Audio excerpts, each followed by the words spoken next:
In the Fort Lauderdale Flying L's. We hope to see some great play. And what are you looking forward to, Zach? Well, I'm really looking forward to seeing Our Lady of Lightning. They are 17-4 on the season. Really great year for them. Meanwhile, Fort Lauderdale, not really great. 5-9 on the year. They have lost 7 of their last 9 games, Cody. They're not on the up, but I don't know. The underdog here upset the Lightning in the Lightning's house. What do you think? I think, as you can hear by the crowd, it is time for the Lightning to strike because I think the Lightning are going to take this.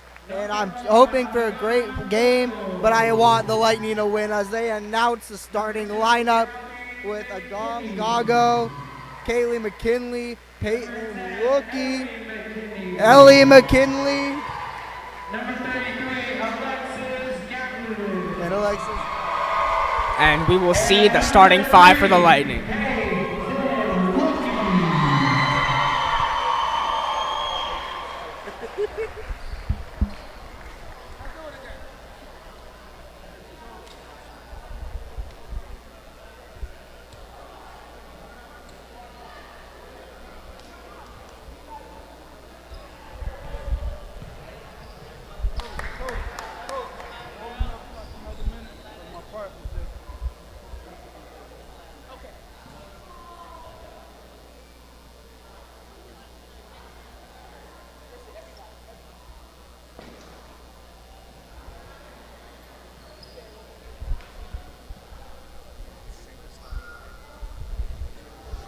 Now the Lightning take the floor with their starting lineup being Peyton Lookie, number 3, Agam Gago, number 1. Then we have both McKinley sisters as Ellie McKinley, number 10. And on top of Ellie McKinley, we have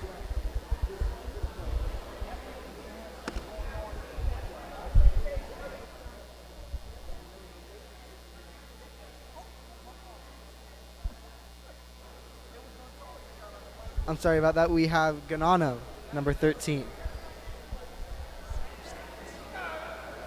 All of them are having pretty good years with being starters and all.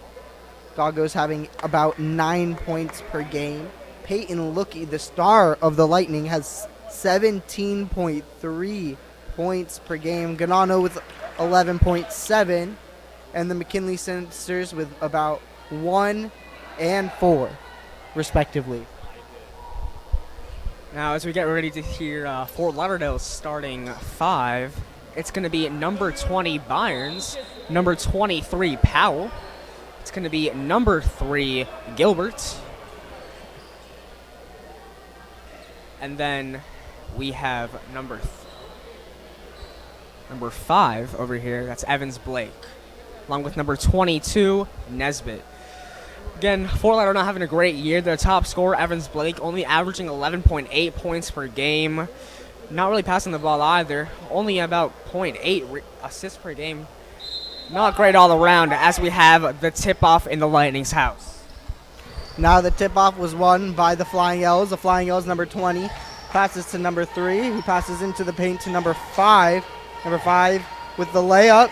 She zigzags in and gets it. That is for Evans Blake. Now Peyton Lookie's taking out the floor. Peyton Lookie passes over to McKinley. McKinley looking for someone open. Finds number 33 for the Lightning, Gatlin. And Gatlin goes out of bounds. Oh, sorry, draws a foul. Now we have number 2, McKinley, passing over to number 3, Peyton Lookie, who passes back to McKinley. And then Gatlin goes out of bounds. Tries to get something there, and unfortunately she can't. Never mind, she drawed a foul. Peyton Lookie inbounds to number 10, McKinley. Over to number 7, her sister McKinley. Now Peyton Lookie drives in and cannot get the bucket. She zigzagged her way in, but could not get it to go.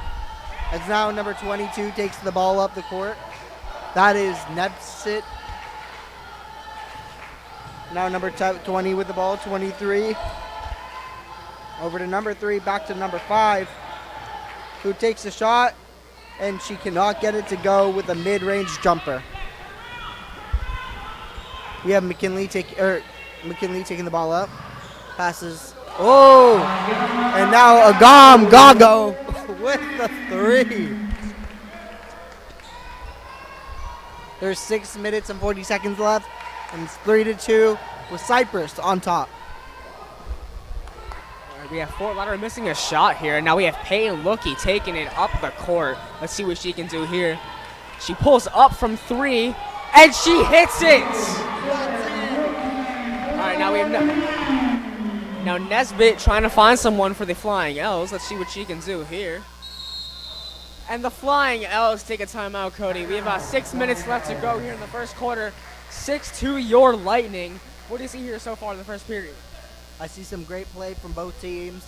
Obviously, the Flying L's getting from the early win from the tip-off, or the early lead, I'm sorry, from the tip-off. But then Cypress comes back with 2 back-to-back threes, one from Gago and the other one from who I believe was Lookie. And I've seen so far some exciting play. I'm hoping for a high-scoring and fun game. What about you, Zach? Yeah, it definitely looks like the Lightning are getting open shots here. Meanwhile, the L's have not really done much with it. They had one shot that went in, but overall they're not great at shot creation. But let's see what they can do here off of the inbounds. It looks like we will have number 5 inbounds.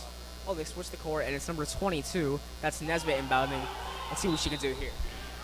Nesbitt looking for someone to throw it into. Inbounds it to number 20. That's Bryans.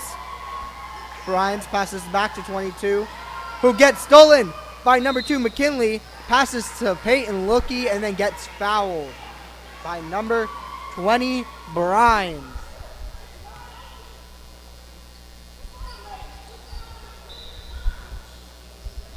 Now we have Peyton Lookie inbounding.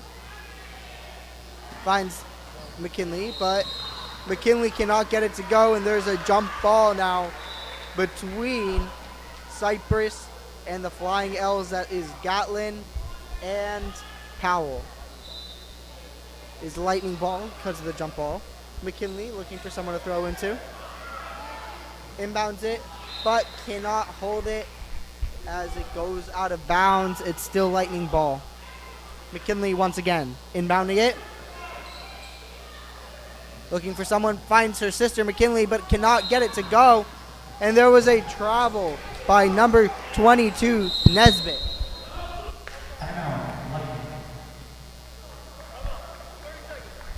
All right, we have a Lightning timeout here. Cody, not a great job getting open off the ball on that inbounds pass. 2 failed attempts. They got to do better at that. And the Flying L's, they got to stop making petty mistakes. I mean, we've had to travel, a few out of bounds, errant balls. I mean, really evident of the whole season at 5-9. Got to fix that up if you want to get a win here. I agree 100%. They have to shape up. You know, they got to keep it in bounds, just as you said. Now we're seeing Cypress take the court, but we haven't seen the Flying L's. They're doing the chant, and then they're going to be getting on. We see Ellie McKinley inbounding it for the Lightning. McKinley looking for someone. Finds Peyton Lookie, who zigzags into the paint. Passes over to Kaylee McKinley, and Kaylee McKinley misses the shot. Back to Peyton Lookie, looking for a shot. Finds a pass instead. Over to Gago. Back into the paint to Peyton Lookie, and she cannot get it to go. But McKinley got the rebound, and Gatlin gets another shot up, but gets fouled in the process. With Gatlin to the line, shooting for 2. That's one more than one, folks. And Gatlin misses her first shot. It's still 6-2 here with 5:30 left to go in the first.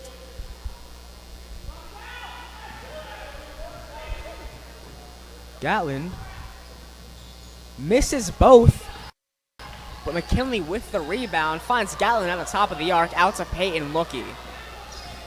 Lookie pulls up from 3, no good. Rebound number 3, Gilbert. Now out to the L's driving, passes it back out. Let's see what number 22 here, that's Nesbitt. Ooh, a steal by Gatlin. Ooh, and a collision at half court. The call looks like it's going to be a foul on the Flying L's, as now we see Ellie McKinley inbounding the ball. Oh, now they're substitutes, so Ellie McKinley and her sister Kaylee McKinley are both out of the game, as we see Ganano checking in for the Lightning. And now Peyton Lookie's taking the ball up as Ayami Rekanaya also takes the court. Over to Lookie, back to Gatlin. Back to Lookie, over to Ayami in the corner. Back to Lookie for three.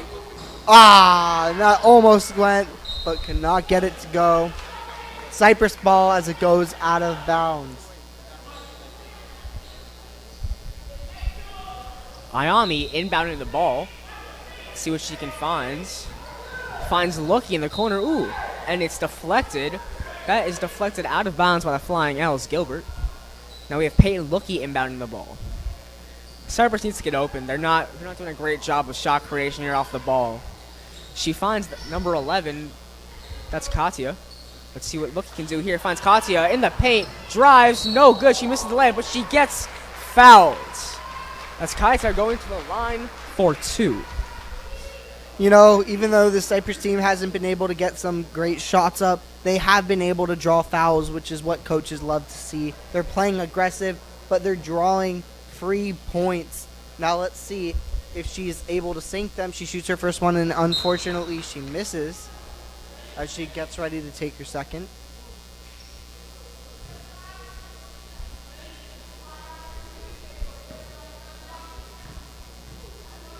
Kaida getting ready.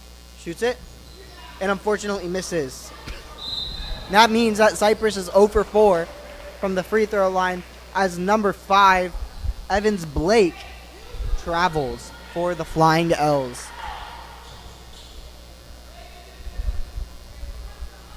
Ayami throws it in. Over. Back to Ayami. Over to Peyton Lookie. Peyton Lookie to Ayami, but Ayami misses as she wasn't prepared for the pass. That is the Flying L's ball. Well, we haven't really seen any scoring here in the past 2 minutes. Let's see if any offense can get really anything going.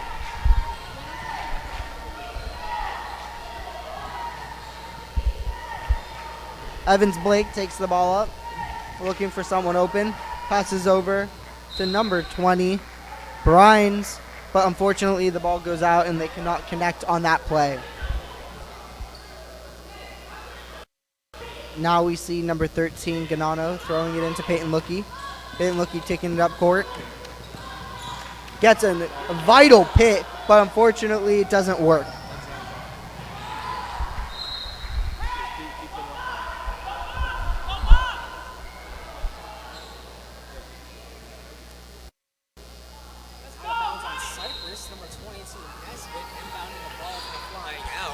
Ooh, and an errant pass tried to connect to number 3, Gilbert, but it's out of bounds. Cypress ball. Ayami inbounding it now. Trying to get into Peyton Lookie, who will bring the ball up the court.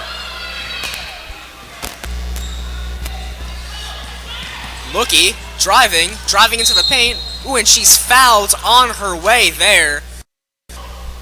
See, this is what I meant by when I said that they're great at drawing fouls. They keep getting to the paint, but hopefully they can make their first free throws of the game. As we have seen, been able to make a single free throw as they are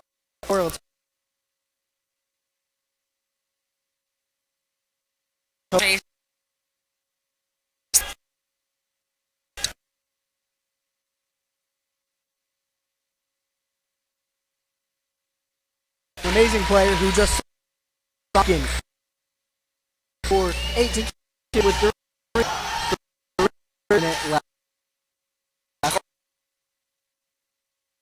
Brian, you hear the shot. As Lookie rushes up the court, dives her way, layup to go. Dead. Oh, Kaida tries to make something happen, but she steps out of bounds. Nesbitt inbounding the ball to Byers. Ooh, is a foul? foul on number 5, Ayami on the Lightning. Now Nesbitt will take it from out of bounds. The L's win its makes some space here. She gives it to number 20, Byron's. Trying to find someone, not really anyone open. Evans Blake leading scorer, driving into the paint. Lays it up, no good. Rebounds Lightning. Loki coming up the court with the ball. Let's see what she can do here. Driving to the paint, finds Kaida for the layup. No good. And that ball flew, but unfortunately he went out of bounds after the shot. That is the Flying L's ball. As we watch number 22, Nesbitt, throw the ball in. Connects with number 20, Brimes. Back to Evans Blake. Evans Blake tries to get it to Brimes, but can't. But luckily it goes back to Brimes. Now back to number 22, Nesbitt, who passes back to Brimes for the mid-range jumper, but cannot get it to go. And now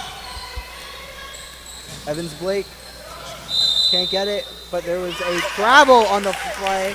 People are saying that it was a foul, but it wasn't. It was Gilbert having a travel.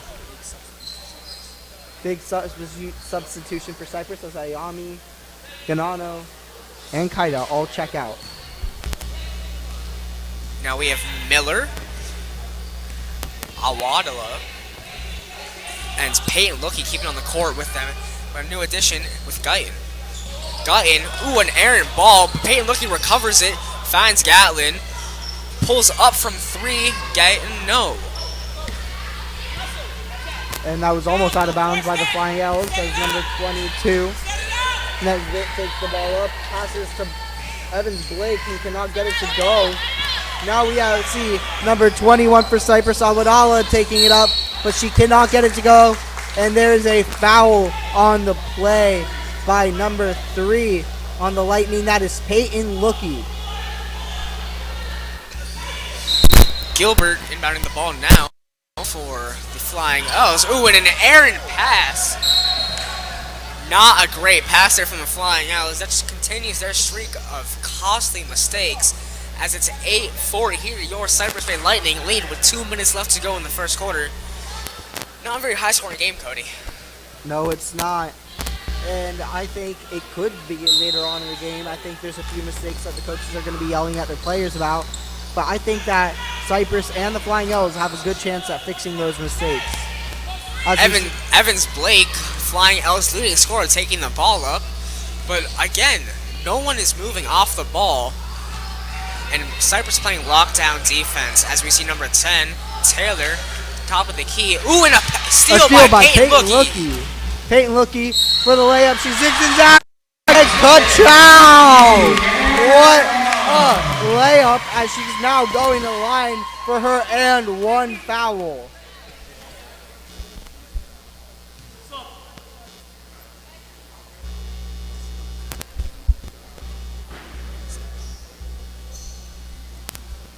Lookie going to the line for 1. Let's see if she can continue her streak and go 3 for 3 from the line here, and she sinks it. Now she's 4 for 4, shooting a perfect 100 from the line. As we see number 3, Gilbert, taking it up. Stolen by Peyton Lookie once again as she zigs and zags up the court for 3. Ka-chow! Yahtzee! What a game from Peyton Lookie, Cody. Oh my goodness. What an exciting player to watch. We can see why she has been heavily talked about here tonight. Yeah, she has another steal. Takes it up to the court, passes to Ganano, back to Peyton Lookie, but it is stolen by the Flying L's by number 3, Gilbert. Number 15, Kinlock taking up the court. Let's see what she can do. Ooh, she drives and misses the layup. Now that's Gonano. Back up. Gonano driving to the layup. She pulls up from mid-range and misses it. Oh, and it's Awadala with the layup. As time is running down here in the first quarter, 30 seconds left to go. Your Cypress Bay Lightning up 12. Now we see Evans Blake passing it over to number 15, Kinlock, but he misses the pass, and it doesn't connect. Now number 15 on the Flying L's. Kinlock has the foul. As Cypress goes to the line, that is Miller getting her bonus shot. Miller shooting for 2.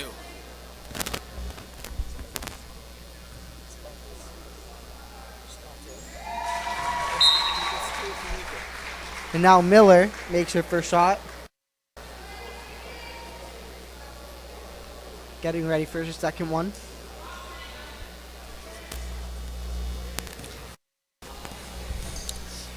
Miller getting ready. She puts it up and she makes it.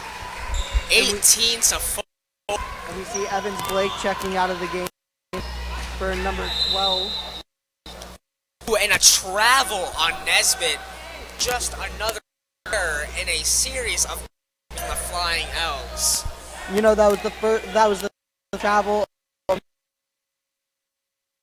Basics of messing up the fundamentals if you want to play advanced game. We have not seen a play for us because of that. Gonano putter as time runs out on the quarter. And that is an end to the first quarter. 20 to 4, ending the quarter on a 14. Cody, just stifling defense here from the Lightning, and what do you see? I see an play on both ends of the court for the Lightning, as we saw 3 steals in a row by Peyton. And the entire Lightning defense has been locking down the Flying L's. But on top of that, the Flying L's have been doing poorly offensively. We've seen several travels, out of bounds, and terrible passes.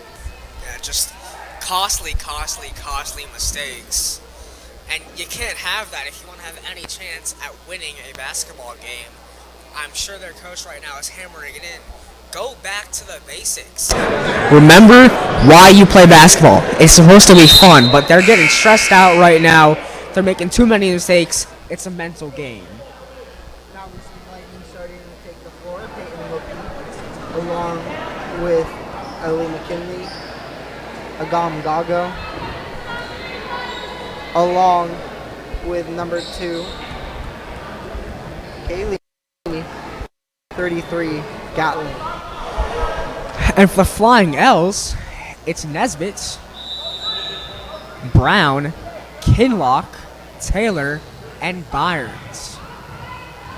Byers driving to the basket, and she puts in a layup. You can tell they were working on that play over the quarter break with Peyton looking. Let's see if she can create a shot here. We know that always does. She finds in the middle. Peyton Lookie again out to Gatlin. Peyton Lookie on the elbow, puts it out back to the top of the key, puts it up for the shot, no good, rebounds a Lightning. Now we see Gatlin with the ball over to Agam Gago, who has a wide open 3 and almost sinks it but can't. And there was a shove on that play. Gatlin shoved number 20, Brimes, for the Flying L's. Now Brimes is going to have the ball, or the Flying L's, not just Brimes. Nesbitt throws it in. Byers trying to find someone. Lockdown defense from the Lightning here. Back out to Nesbitt, who's driving up the court. Ooh, and a deflection from Peyton Lookie. She is so stout on defense, Cody. What a lockdown defender. Yes, she is. Now we see Flying L's inbound as it was out of bounds on Peyton Lookie. Finds Brimes. Looking for someone. Finds number. That's Kinlock. Puts a shot up and cannot get it to go as Gatlin gets the rebound. Passes to Lookie up to McKinley for the layup. And she zigs out to lay into the paint. Oh boy, gets it. What a play there. Really almost like a football pass from Peyton Lookie. Great play as Nesbitt tries to find someone, and Peyton Lookie, another lockdown play. Out on Peyton Lookie with the deflection. Nesbitt will inbounds as Byers comes out. Number 30 Powell gets subbed in for the Flying L's. Gilbert. Number 12 Brown comes out for the Flying L's, and number 10 Taylor. And at this rate, Zach, I'd have to say Flying L's have to be prepared for an L. What do you say? Yeah. Unless something drastically changes. I mean, it's not looking good. I agree, and now we see number 3 scramble. Bailey Flying L passes the ball around. We see number 23 Mark with the ball. Tries to find someone, finds Evans Blake, puts up a shot and can't get it to go. As Peyton Lookey gets the rebound, passes up to McKinley, but it was too far ahead, and that's out of bounds on the Lightning. A rare mistake there from Peyton Lookey as Nesbitt inbounds the ball for the L. Nesbitt telling everyone to move. Finds number 3 Gilbert. Passes up to Evans Blake. Evans Blake over. Back to number 3 Gilbert. Back to Evans Blake. Looking for a shot. She swirls into the paint and gets the layup. What a spin move for the easy basket.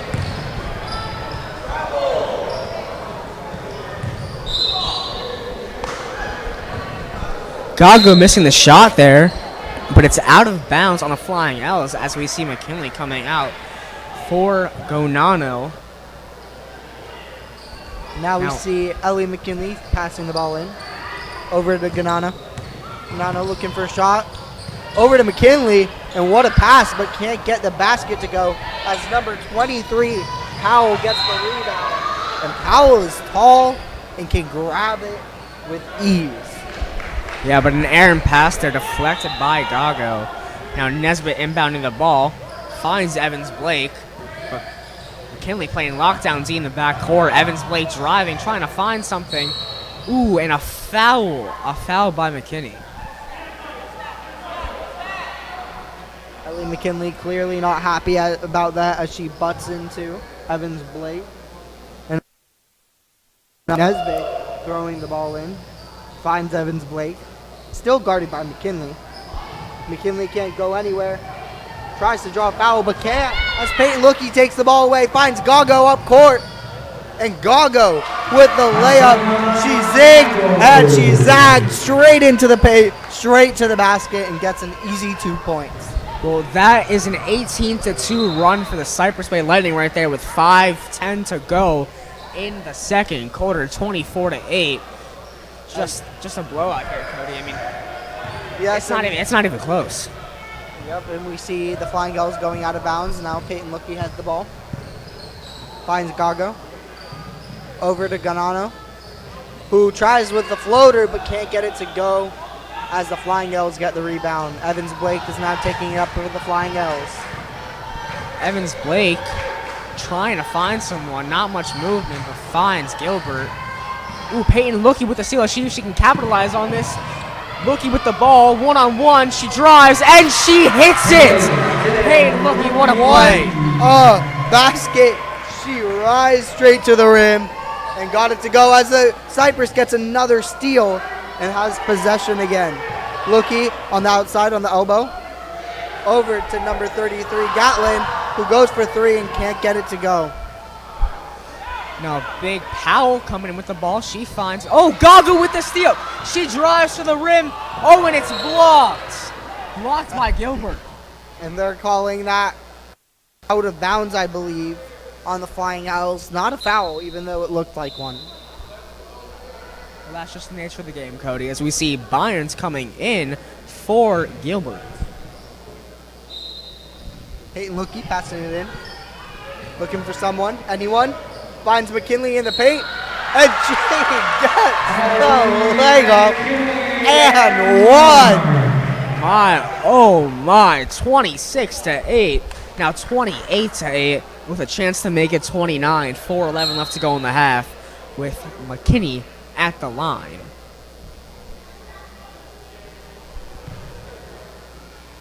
McKinney getting ready to take her shot. She lines up, shoots it, and can't get it to go as Gatlin gets the rebound. Back to McKinney. Over to Peyton Lookey, wide open. and can't get the three-pointer to go. Gatlin with the rebounds. See what the call is here. As Kaita comes in for McKinney. Out of bounds on the L's. Peyton Rookie inbounding the ball. Let's see what she can do here. Someone has to get open though. And she finds the new incoming Kaita. Gago on the ball. Lookie find an errant pass out on Powell. Lightning ball. You know, earlier on in the game, most of the out-of-bounds calls were on the Flying L's, but now it seems to be shifting, and that's not good. What do you think about that, Zach? Yeah, I mean, it's just not looking good here. They're making too many mistakes. Easy possible turnovers are turning in to turnovers on the L's. As Lookie inbounds the ball to Kaita, finds Gago, finds Ganano gets stolen from by number 23, Brian. Passes up to Evans Blake, who goes for the easy layup but can't get it to go as Gago now takes it up the court for the Lightning. Finds Ganano out. Ganano with an errant pass. Byron's driving. She pulls up from mid-range and she hits it. Yahtzee. Byron's with the mid-range jumper. 3:15 left to go in the half. 28-10 Cypress with Gago driving. Finds Ganano, and it's out on the L's. Lightning ball.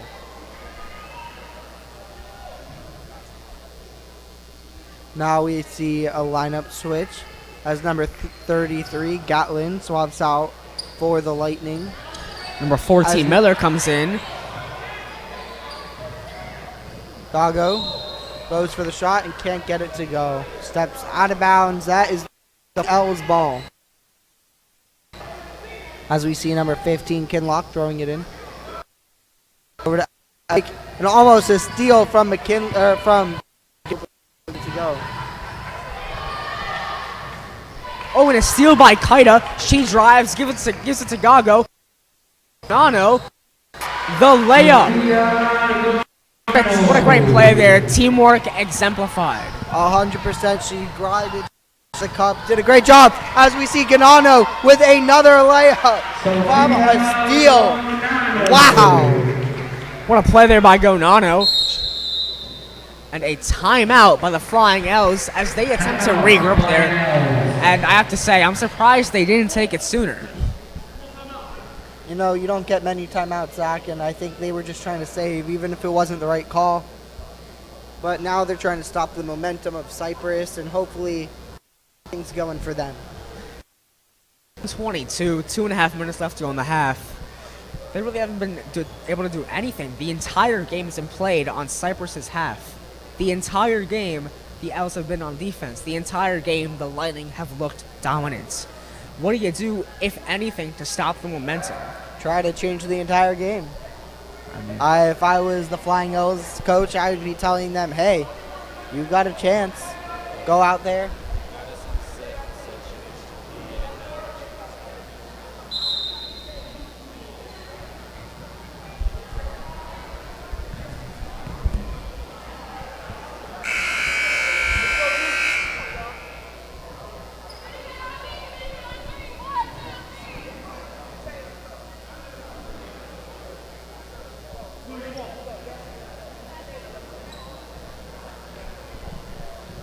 Fort Lauderdale ball here.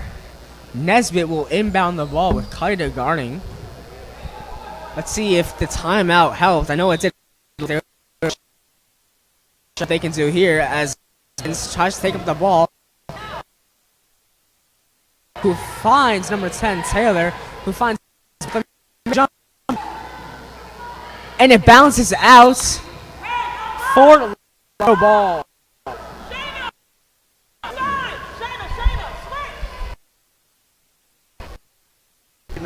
Number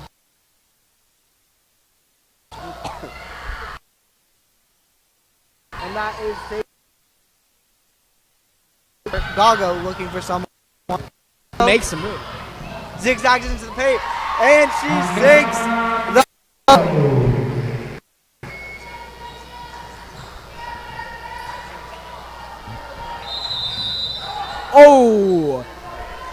Is it a 5-second violation? And we see major changes here. We see Brown coming in for Kinlock. Ayami also checks in along with Miller for Cypress. Ayami inbounding the ball after a 5-second violation on the L's. And then there's a steal by Grimes as she takes it up the court, lays it up, and get it to go. But there is a foul on the play. A hard foul there by Miller, with going to the line. There's a minute and 43 seconds left in the quarter, in the half. It's like 5:24, the score of 34.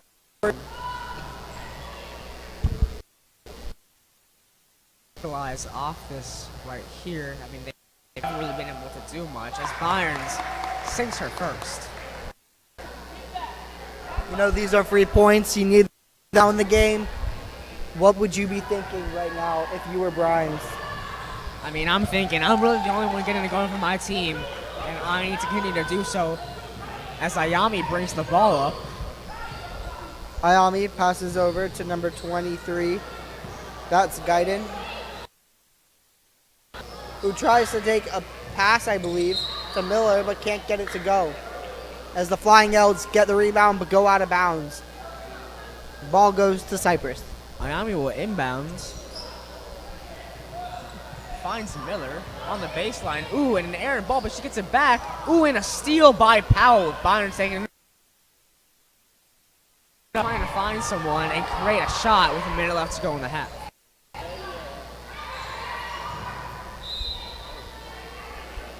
Now that's an out of bounds call. Flying Elves ball. Or sorry, Cypress ball. As Kaida inbounds is now Ayami's taking it up court.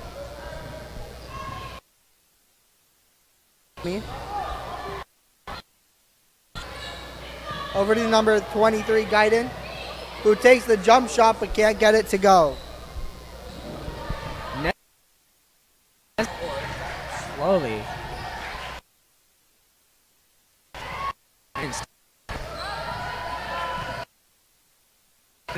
Against Guyton. And she stepped out. Another costly turnover. Really a symptom and a microcosm. It's just been like this the whole game. Now number 23, Gaiden, gets ready to throw it in. Inbound it to number 5, Ayami.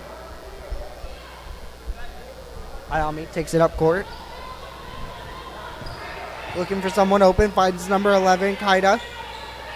Over to number 23, Gaiden. Over to Miller, almost stolen, as Ayami takes the ball again. Ayami zigzag. Over to Ayami to Kaida, who lays it up but cannot get it to touch the rim or backboard as it goes out of bounds, Flying Elves ball. Byron is inbounding the ball with under 10 seconds left to go. Owen finds a wide. Oh, good, but a foul on Nesbitt will go to the line with 5 seconds left to go in the half. Cypress up 34-12. You know, it's the end of the quarter. It's the end of the give it there. As now we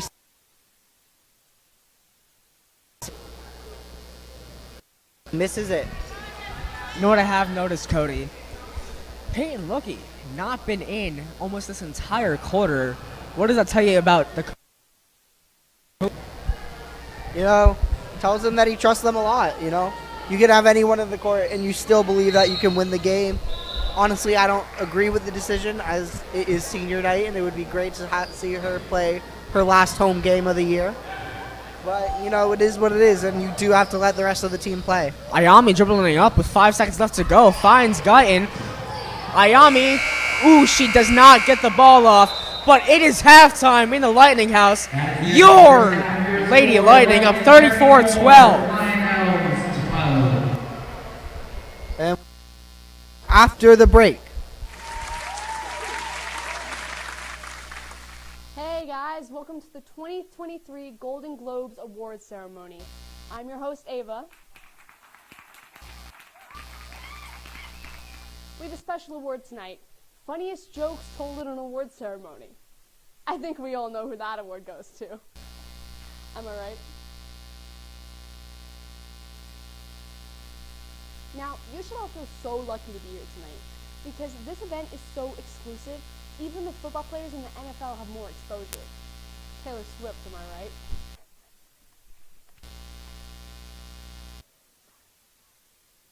No, seriously, this event is so glamorous, even the red carpet is thinking of getting a manager.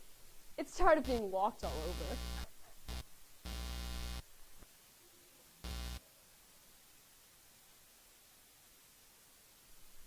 Aftershock starts.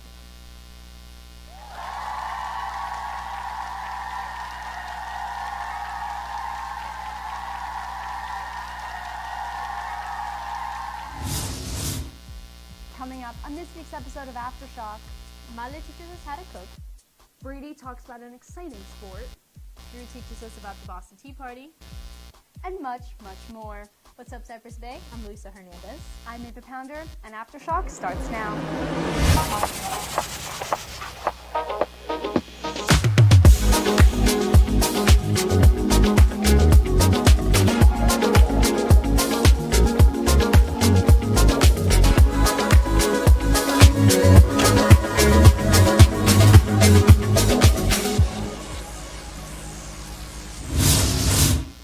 Wait, the people in this upcoming segment look really familiar. In addition to Aftershock, CBTV also competes in a bunch of competitions, including Student Television Network. That's right.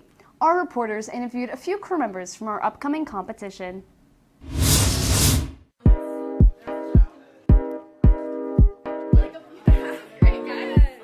Hi, my name is Samantha Duarte, and I am the president of CBTV. STN is this competition that we do, Student Television Network, and we go to California. Well, it's a different place every year. We do a bunch of competitions related to television production and film. In some of them, we have time limits, so from 2 to 8 hours, we have to make insane productions, and it's a lot of fun. Hi, my name is Nicole Pineros. I'm a reporter for my team on STN, that's the Student Television Network, and I'm on a news team. As a part of this team, we have 8 hours to plan, film, and edit an entire news package, and that basically just means that we show up on the morning of practice for our competition, and we have to look around the community for different types of story, whether that's interviewing a business or looking for an event. And then once we find an event, we go there, we film it, we interview people, and then we go back and we edit it and we make it a full story. STN can be really stressful actually, because you never really know what you're gonna get into at the start of the day. You know, you may go into a news story, you may call a place and everything sounds good, and you get there and it's nothing like what you imagine. And then you really have to just use improvisational skills, but also trust your team in order to really pull something together and pull something through to make something that may not be that impressive into a beautiful story. Yes, I'm looking forward to competing and hopefully winning, but it's really not about getting that first place trophy. You know, anyone can just get a trophy, but it's really about learning from this competition and making friends and growing as a person and as a filmmaker and as a journalist.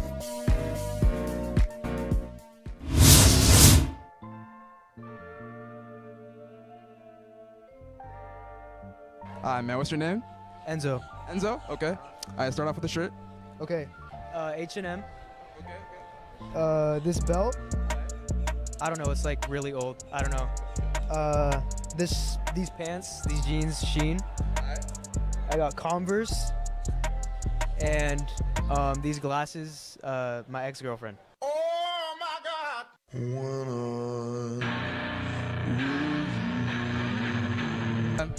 So what's your name? What's your name?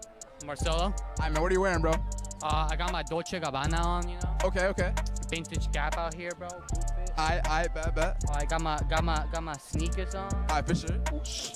Oh my God. Hey, what's your name? Stefan. Stefan. All right, what do you have on, man? I got a gallery department shirt. Eric Emmanuel. What's your name?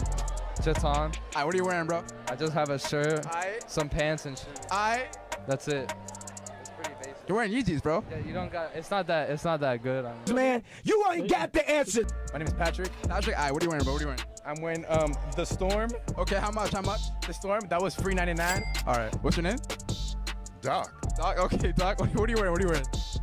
Well, I'm wearing this wonderful black and gray sweater that I got from Express. Okay. And, of course, this highly coveted. Right. CBTV. This is limited edition. How much? Can't tell you. Can't tell you? Oh, okay. Olivia. Chloe. All right, can I get a fit check? Yeah, okay. So, I don't know. I think I got this from Amazon. Okay. I got these from Aeropostale. All right. And these from What's your fit, man? What's your fit? O's.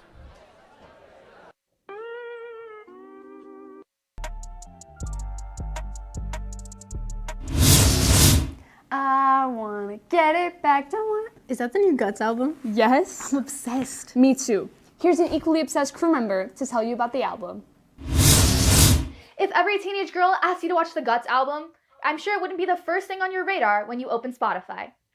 But I'm here to change your mind. Guts is the second studio album by American singer-songwriter Olivia Rodrigo, released on September 8, 2023. It was written and recorded with Rodrigo working closely alongside Dan Negro, the producer and multi-instrumentalist of her debut album, Sour, released in 2021. Inspired by the period of time immediately following Sour's success, Rodrigo conceived Guts, hoping to reflect the process of maturity she experienced towards the end of her teenage years.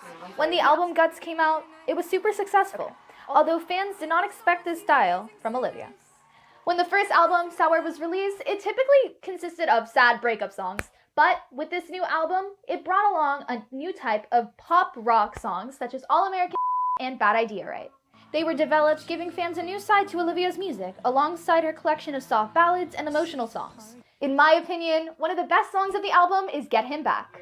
This pop song about getting revenge is a fun, upbeat song that really shows Olivia's new side of music.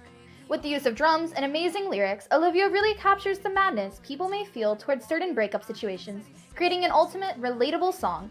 This song was so successful that it started being used for movies like the Mean Girls musical. Another song on the album is Making the Bed, with Olivia's soft ballads about being delusioned with fame and struggling to find real friends. She creates an emotional atmosphere which shows fans about the truths of being a teenage girl with fake friends and overall self-doubt. The strong guitar riff at the end of the song captures all the feelings of rage and sadness that tie the song really well together. But there was one song on the album that didn't really meet the expectations of the other songs. Pretty Isn't Pretty. Although Olivia creates a relatable song with themes about self-image issues, the song wasn't the strongest in the album, since it felt a little repetitive and just wasn't the most lyrically impressive as other songs in the album like Ballad of a Homeschooled Girl and Logical. Overall, this album contains not only fun, but also heartfelt songs about what Olivia feels being a teenage girl is like. I'm Emma Luckman, CBTV. Hey, Louisa, do you think you could give me a ride to school next week? I guess, but my car's kind of lame. Lucky for you, Zane found a much cooler ride. With hundreds of cars parked at Cypress Bay, most are typically forgotten about. Although, one student's creative car is an attention grabber that can be seen for miles. This is a Ford Mustang 2022. So my car, it's blue, my favorite color, and I just am kind of a more bold person. That's my car. Everything special about my car. I just like the way it looks, but my favorite part is the stripe that I have on it. Brendan's car means more to him than what meets the eye. I was actually gifted my car for my birthday, my 16th birthday, and it was just a special day. He still appreciates the little things. It gets me from point A to point B. I don't go fast, but it could go fast. I'm Zane Vidal, CBTV.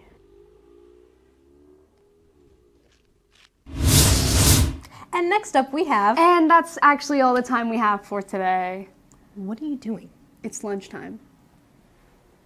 Well, that's why Male has her delicious pasta tutorial. What's up, Cypress Bay? I'm Maria Ojeda, and today I'm going to be teaching you how to make Alfredo pasta in this version of Teen Cuisine. You're first going to be needing a pot, 8 ounces of pasta, a cup of heavy cream, 1 tablespoon of butter, a whole cup of grated Parmesan cheese.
First minute, they've obviously not been fixed as Taylor travels here, and McKinney will try to inbound the ball. Finds Lookie at the 3, back to McKinney, but it's out of bounds. Out of bounds on Nesbitt. McKinney throwing it in. Watch the pit! Watch the pit! Can't find anyone. And there's a 5-second violation on Cypress. Costly turnover there on McKinney. She's got to find someone to call a timeout as Nesbitt inbounds the ball for the Elks.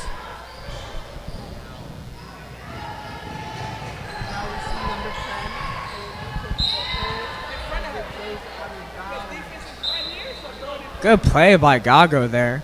Gago averaging 8 points per game and about 3 steals per game. Evident there. She's a really good defensive player.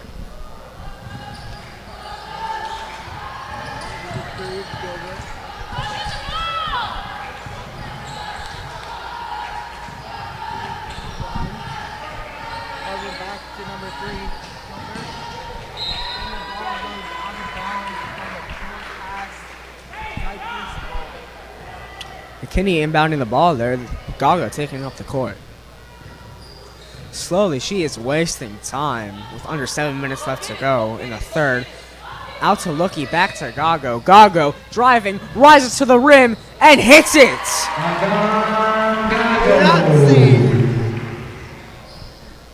Nesbitt inbounds the ball to Byers. Byers trying to take it up the court, passes it back to Nesbitt, trying to find someone. Gets it out to Gilbert. Gilbert. Back to Nesbitt. No one really moving. She has a wide open man, but she does not see her.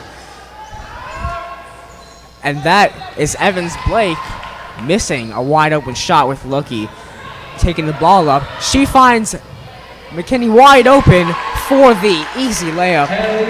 Wide open, Cody. Wide open. That was amazing. As now we see Byron taking up the court.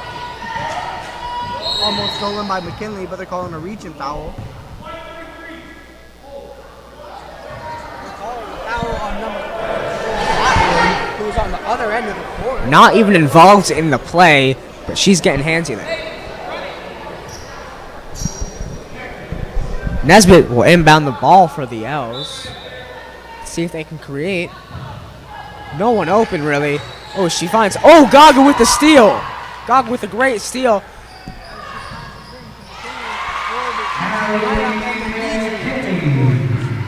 Cypress coming out here storming. They have scored 6 straight points, most of them being off of L's turnovers. And there was another turnover for the Flying L's. Out of bounds with the ball. I mean, that's, what, 4 turnovers in less than 3 minutes? You just can't have that if you have any chance of getting back in this game. McKinley wants an easy layup. Rises to the basket and rises to the occasion. Easy 2 points. Press defense here from the Lightning. And another travel. Oh, boy. 5 turnovers in the span of less than 3 minutes, as the L's will get some fresh legs in here with Brown and Kinlock coming into the game. Guard basket, Shayna. In front of her, Taylor. Guard basket. There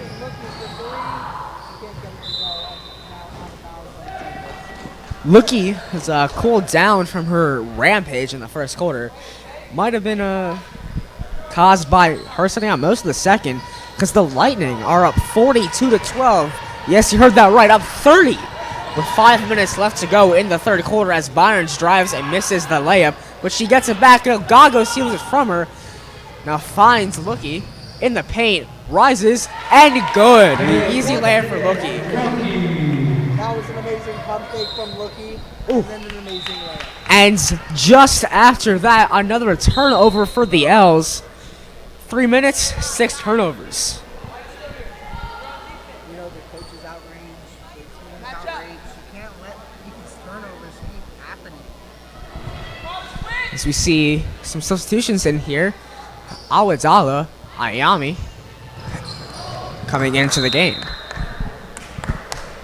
Along with Gonano. Another turnover there from the L's. Lightning will inbound Lookie, trying to find someone. Finds Gatlin, who rips the ball away. Jump ball. Good defensive play there from Edwards' play. You know, she's averaged about 12 points per game. She has not shown out. Only about 4 points here tonight. That's unfortunate because this team needs her. As now an out of bounds call gets called on the Lightning as Evans Blake throws it in to Powell. Finds Evans Blake again, but it was a bad pass.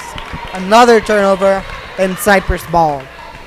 I mean, this has just been going on all night as Lookie looks to slow the game down with under 5 to go. Lookie taking it up, passes it out to Awadala. Back to Gatlin. Back to Lookie, who pulls up from 3. No good. Air ball there. Very rare from Lookie as Evans Blake takes it up. Finds Bynes. For 3. Lookie taking the ball up. Waves off help. Tries to go ISO. Let's go. Ayami misses her pull-up 3 and rebounds by number 15, Kinlaw.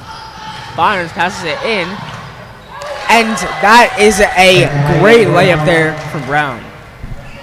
Now Peyton Lookie's taking up the court, looking for someone open. Finds number 13, Ganano. Over to 21, Awadala. Back to Gaiden. Hands up! Back to Ganano, who takes a shot and cannot get it to go as Evans Blake takes the ball up the court for the Flying L's, looking for someone open. Anyone takes it into the paint, goes for the fadeaway jumper and cannot get it to go as Awadala takes the ball. And there's a foul on Kinlock. Fouled on Awadala.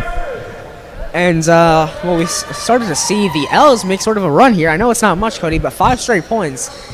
That's something to build off of. Yeah, and I think it's from what we have now seen with their aggressive play that just suddenly sparked. And in the last few minutes, as I said, they've been playing very aggressively.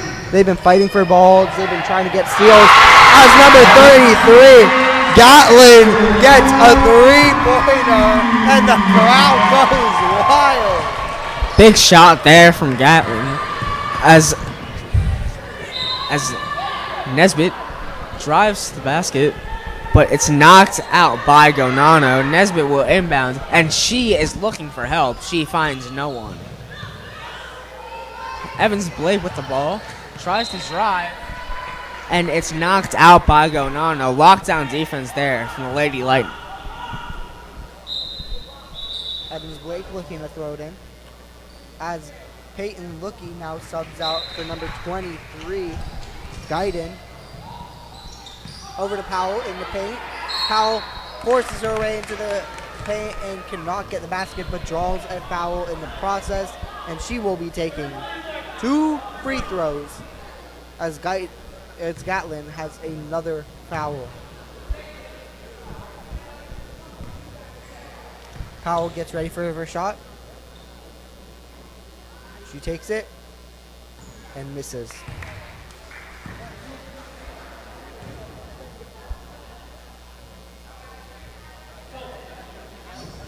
Now there's a substitution on the floor for the Cypress as Gatlin swaps out for Miller.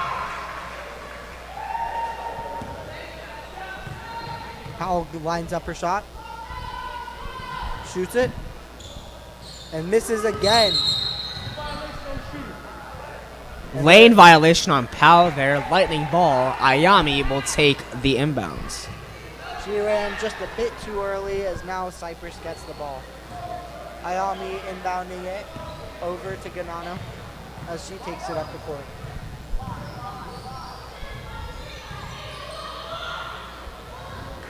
Got in with the costly turnover there as Evans Blake takes the ball. Oh! And got with Gonano with a turnover. And a foul on Evans Blake. A very fast sequence of plays there. Turnover after turnover. Now Ayami will inbound the ball and finds Guyon, who misses the three. Miller with the rebounds. Evans Blake steals it from her and is now driving to the basket. She rises, shoots, and gets the layup. Now Ganano trying to quickly take it up court for some redemption shots. As number 23 takes a shot, can't get it to go. As now the Flying Owls get a steal, but then another steal by number 23, Guyton. And then Ganano forces herself into the paint with a layup and gets the and one. What an amazing play. What do you think of that, Zach? I mean, this has just been going on all night. It's shot after shot. And one after and one. This might have been the 4th or 5th time as Gonano goes to the line for 1. And right now the score is 49-19 with 1 minute and 45 seconds left in the quarter. As Gonano sinks her shot. Kinlock takes the ball up. Finds Gilbert, who finds Powell in the paint. Ooh, and a great steal there by Gonano, but she loses the ball. Ayami guarding. Ooh, and an errant shot there from Brown. Gonano takes the ball up, finds Ayami in the paint, shoots the layup, and misses Miller with the rebounds, who turns the ball over, finds a wide open Powell, who drives, shoots, and misses a wide open layup. Now that's out of bounds, Cypress. Flying Owls ball.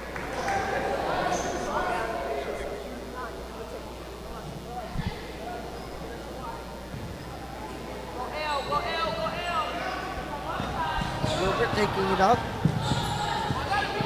Looking for someone open. Finds number 22, Nesbitt. With a vital pick. Into the paint for Nesbitt. Takes a shot, can't get it to go. I'm sorry, that was Gilbert. The number 10 looking for a shot, can't get anything. As Ganano gets a steal, but unfortunately falls out of bounds. Flying L's ball here as we see Gago come in for Gonano. Nesbitt will inbound the ball here for the Flying L's with just under a minute left to go. Cypress up 50-19 still as Byerns takes the ball. She finds Gilbert, who finds Taylor, who's looking for someone, finds Byers, finds Nesbitt in the paint, and she is fouled by Guyton. That foul was by Awadala.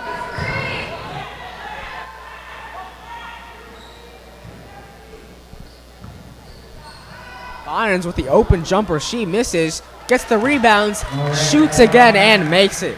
What a play there as Gago takes the ball up. She finds Miller, who finds Gago again, all by herself. She drives to the basket, puts it up, and scores. What a play there by Gago. With under 10 seconds left to go, let's see if the Flying Owls score here before the third quarter is over. It's Kinlock with the ball. She has to pull up. She takes it and misses the shot as the third quarter comes to an end. Your Lady Lightning up 52-21 on the Fort Lauderdale Flying Owls. Zach, we've seen some amazing play within this last few quarters. What do you take away if you are the Flying Owls coach? I saw some flashes there, Cody. If I'm going to be honest, it wasn't much. Maybe something to build on in their next game because they're down by 31. I don't think it's going to happen in 8 minutes. But they did go on a 6-0 run. Maybe something to build on. But my number one thing is the turnovers. So costly. So costly. If you have any chance in a game, you can't be turning the ball over 6 times in 3 minutes. But if you're the Lightning here, I mean, you're up 30. It's senior night. Do you take them out? Do you put them in? What's the conversation going on there? You put them in. You know, it's their last night, their last home game of the year, their last home game ever in this school. Give them a chance to play. Take in the crowd for one last time. You know, you're up by so much, so there's not much risk. Plus, your seniors are some of your best players. Give them some play. All right, the Lightning will inbound the ball here with McKinney as the Flying Owls take the court. Crowd obviously loving their seniors here, especially Lookie.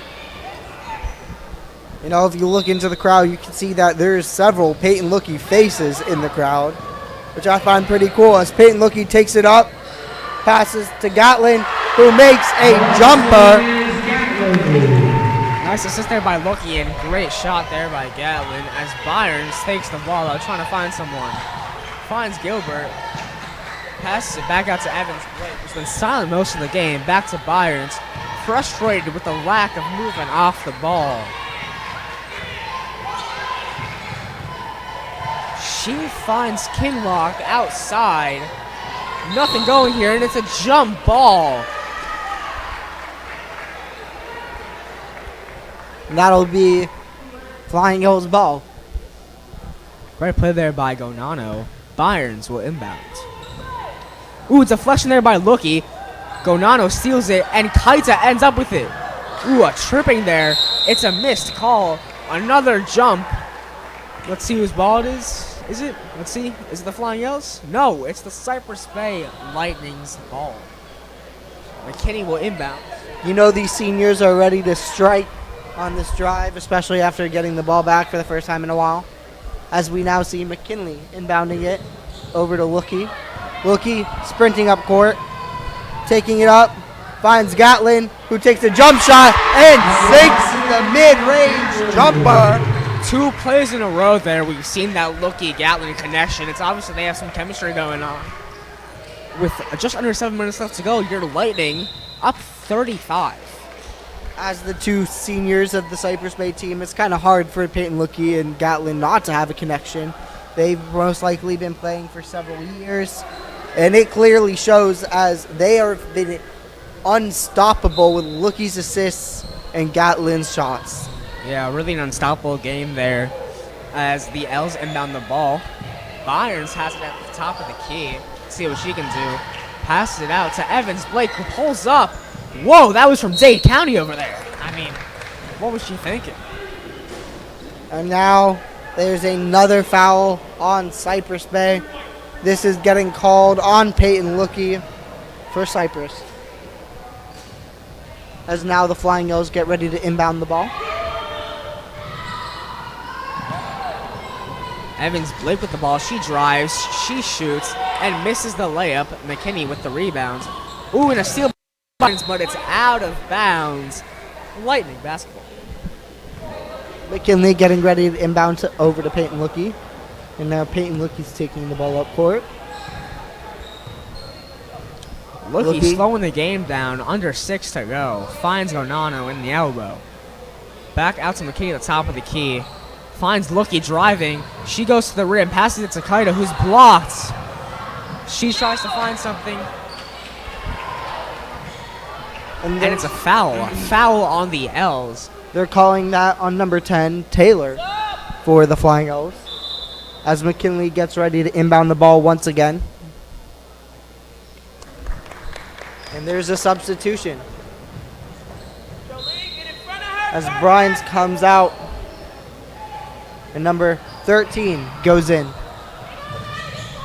Gatlin finds Lookie. There's that connection again as Lookie drives to the basket and scores. Hey, Lookie looking unstoppable tonight. I see what you did there, Looking. I've been working on that. You're Lightning up 58-21 with just under 5 to go in the game. And Gilbert shoots really up a shot but cannot get it to go. Yeah, as questionable now shot Gonano takes it up court. Finds Lookie. Let's see what she can do. She finds Gatlin. Back out to Lookie, slowing the game down. She drives. She finds Kaida, who gets it in. Another assist for Peyton Lookie. Great basket there from Kaida. As Evans Blake, clearly gassed, brings the ball up the court, trying to find any semblance of life on this offense.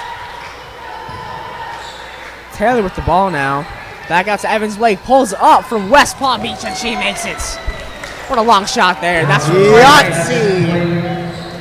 That was an amazing shot right there. Gonano trying to make a shot, can't get it to go, and steps out of bounds when she's trying to recover the ball. Now we're seeing a full substitution for both teams as all new players for both teams take the court. An entirely different lineup here. Miller coming back in. She also showing out, a freshman. Nesbitt with the ball. She drives up, finds Byers, who finds Powell in the lane. Tries to find anyone. Back out to Byers to the top of the key. Ayami guarding.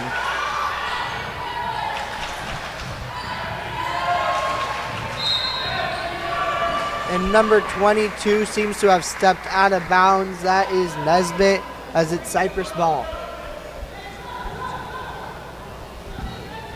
Ayami taking the ball up. Let's see if she can find anyone. She finds Guyton. Guyton over to Miller. Miller over to back to Ayami. Ayami into the paint to McKinney and cannot get it to go as it's out of bounds. But it's still Cypress ball. Ball deflected by Byers. Kenny inbounding the ball, finds Miller. She finds Ayami in the corner for the tray. No good. Awadala with the rebound. Back out to Guyton for another tray. No good. And that is still Cypress ball. 2 minutes left to go here as the seniors come back in. It's Peyton Lookie and Gatlin coming in, an unstoppable two-man game. See if they can round out the game here in their final home game as McKinney finds someone. Who else but Peyton Lookie diving, and she is fouled. She's fouled by number 22 for the Flying L's. And that I have a is feeling Nesbitt. if any senior scores here, the crowd is going to go wild. Let's see if anyone could do it. An errant pass there from McKinney, trying to find Guyton. It's Flying L's ball with 1:30 left to go, 60-24.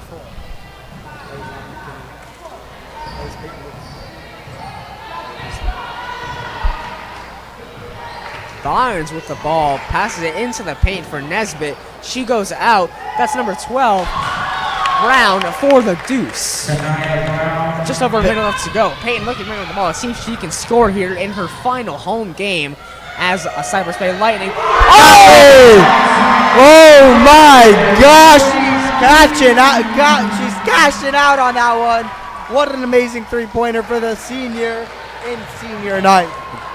Gatlin pulling up from Monroe County. What a shot there. Crowd is going crazy. The bench is loving it. What a senior night here.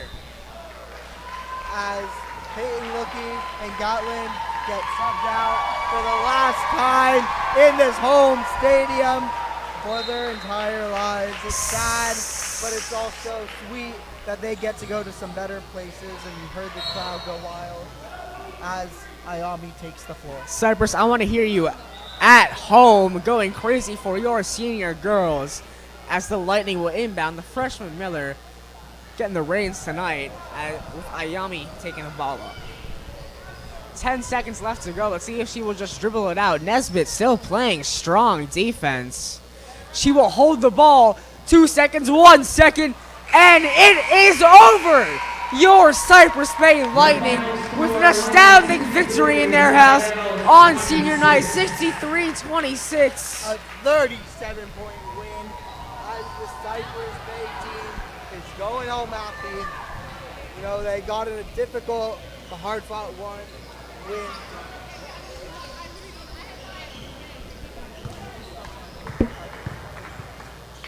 Was I cut off?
Does anybody know where Cody is?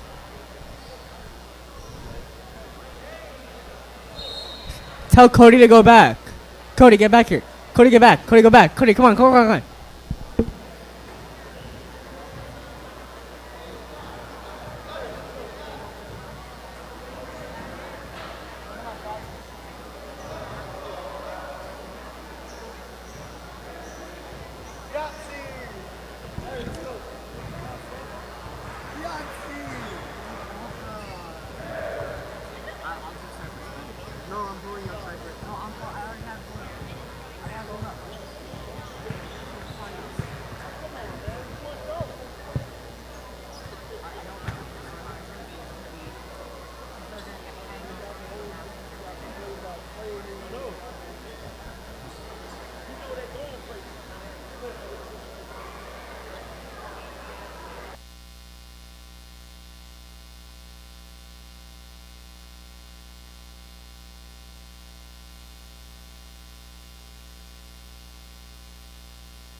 Overtime buzzer beater by Julian Bell.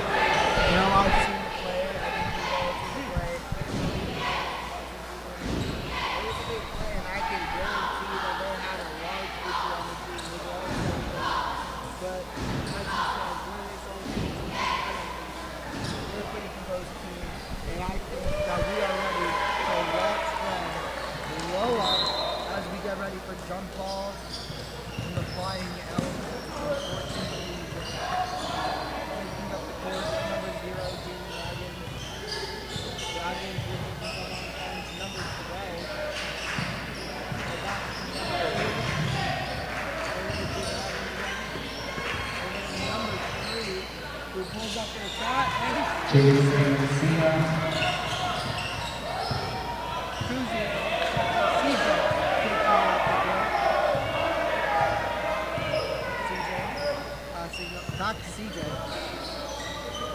Over to the corner. To Leon. Over to number 3. To number 22. Back to CJ. Looking for someone open. Finds number 13. Over to CJ again. Pulls up the 3. And misses. Gets the rebound. Into the paint. Go all the way. Wait, whose team? Their team?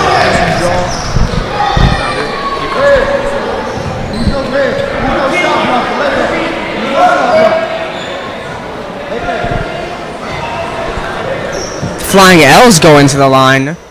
That's 0 on the Flying L's. Shooting 2. They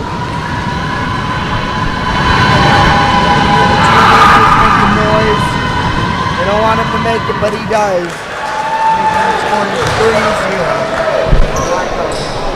Fast start here for Fort Lauderdale.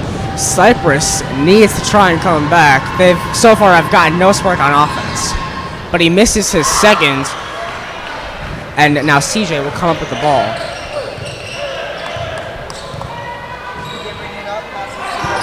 13, who is Danny Mendola. Over to number 4, Lucas Almonte for the layup, making the score 2-3. As now number 3, Jaden Conkia takes it up the court. Over to Jaden Raggins and can't get the ball to go. And there's a big bang as he falls back first. His head hitting the floor. Is he okay? Number 2, Reggie Cleveland, as he's limping. But it looks like he's luckily okay. Still looking like he's beat up from that hit. The Flying Yells get ready to throw the ball in. Jump ball here and out on the Lightning. Number 3 gets the ball. That's Concia for the L's, with Mendiola guarding him. Now Bell tasks with the defense. CJ lets up a man free, and the L's miss a 3. CJ bring the ball. We'll see if they can get a spark on offense. 3-2. CJ with the ball at the top of the key, passes it out to Mendiola, who finds number 4, Almonte, in the corner, into the paint. Pulling up is Bell. Wow! Lucas Almonte twists and turns to get the layup, giving Cypress the lead. I take that back.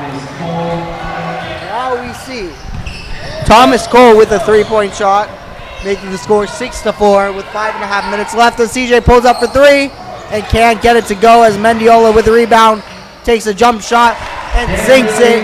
6-6 with a tie game. The L's take a timeout. 6-6, 5:22 left to go in the first period. High-paced game, Lightning down early, but they came back. Really high fast-paced offense, but also some pretty good defense that we see here in the start. What do you do here if you're either coaches? Tell your players to keep passing, looking for open shots, but also get stronger on defense. You got them to stop because both of these. So let's see if that turns around. Yeah, you got to take those defensive stuff.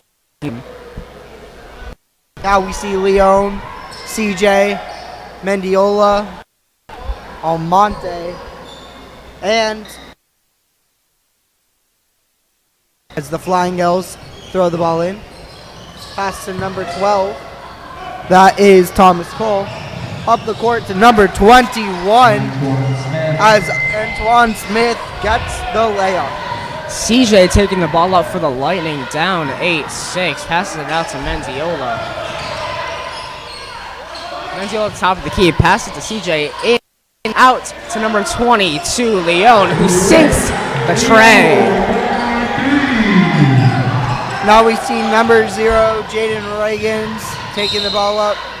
And there is a foul on number 3, Julian Bell. We have seen this in the past. Julian Bell is a pretty aggressive player. Sometimes it pays off, sometimes it doesn't. There did not. Jaden Reagans taking the ball up the court. Passes over to Jaden Concia. Now to Reggie Cleveland. Coaches reset the play here. Green trying to look for someone. Passes it out to Riggins, who pulls up and misses it. Lightning ball.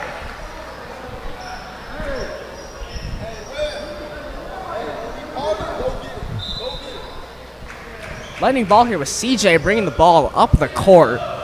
Down early on, but the Lightning seem to have come back here up 9-8 with 4 minutes left to go in the first quarter. CJ finds Mendiola, who passes it into Bell. Oh, and he's swiped by number 2, Cleveland. And a steal by steals CJ. the ball, takes it up the court, lays it up.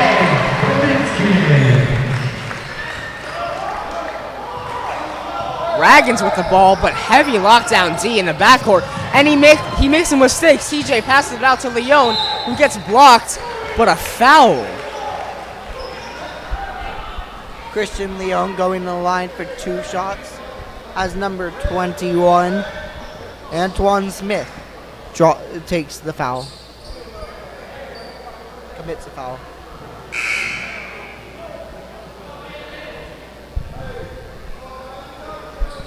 Substitution for the Lightning, as we're about to see.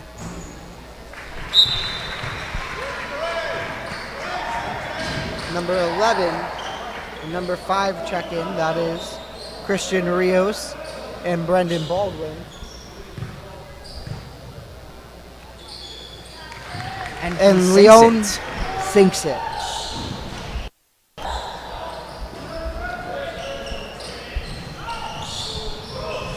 The Lightning playing heavy press in the back court, but it could lead to some open men, as we see here.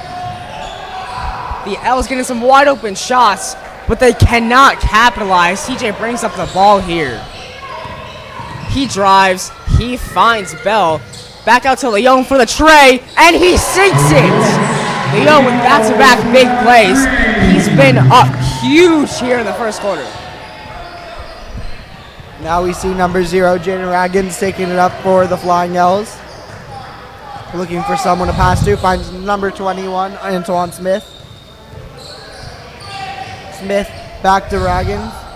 Over to number 12. That's Thomas Cole, who takes the jump shot but cannot get it to go. And there's a jump ball, as it's Cypress ball. Great defensive play here, Cody, and I think we have a run. Cypress has gone 9 straight without reply with 3 minutes left to go, 16-8, with the freshman Rios bringing the ball up. Rios looking for someone to pass to. Over to CJ for 3 and cannot get it to go. As number 3, Jaden Concia takes the ball up, passes to Antoine Smith, and cannot get it to go as it tips out of bounds by Cypress.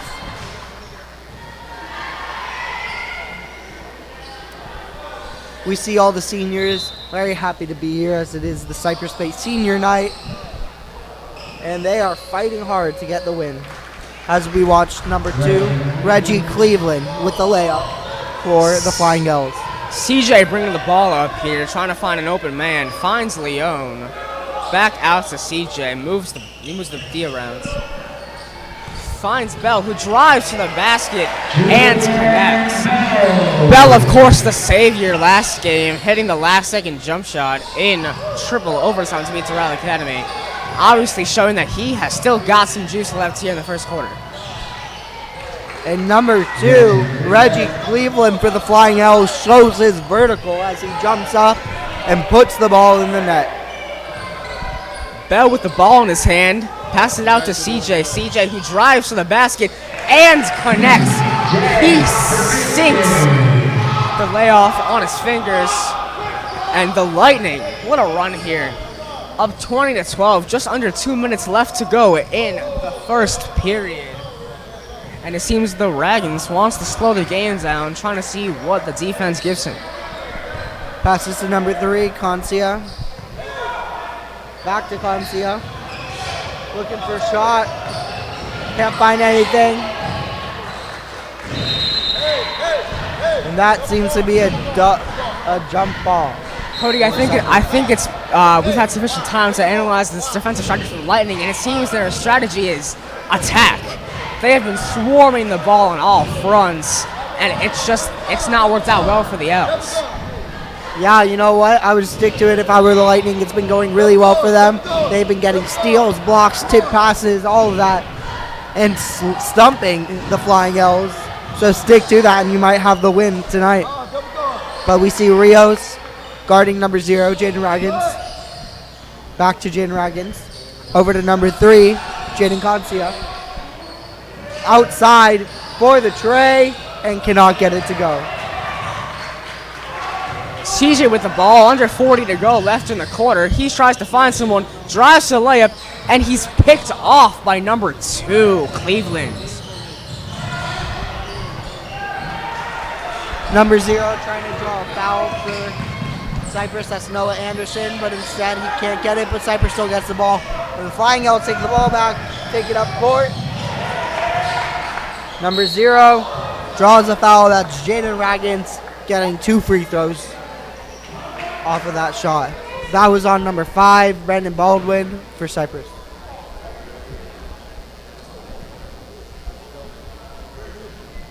"14 seconds left to go here in the first period. Raggins at the line, shooting 2.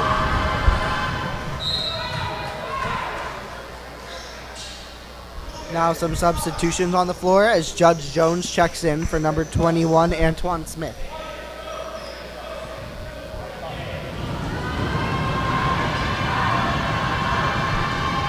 He sinks both of them.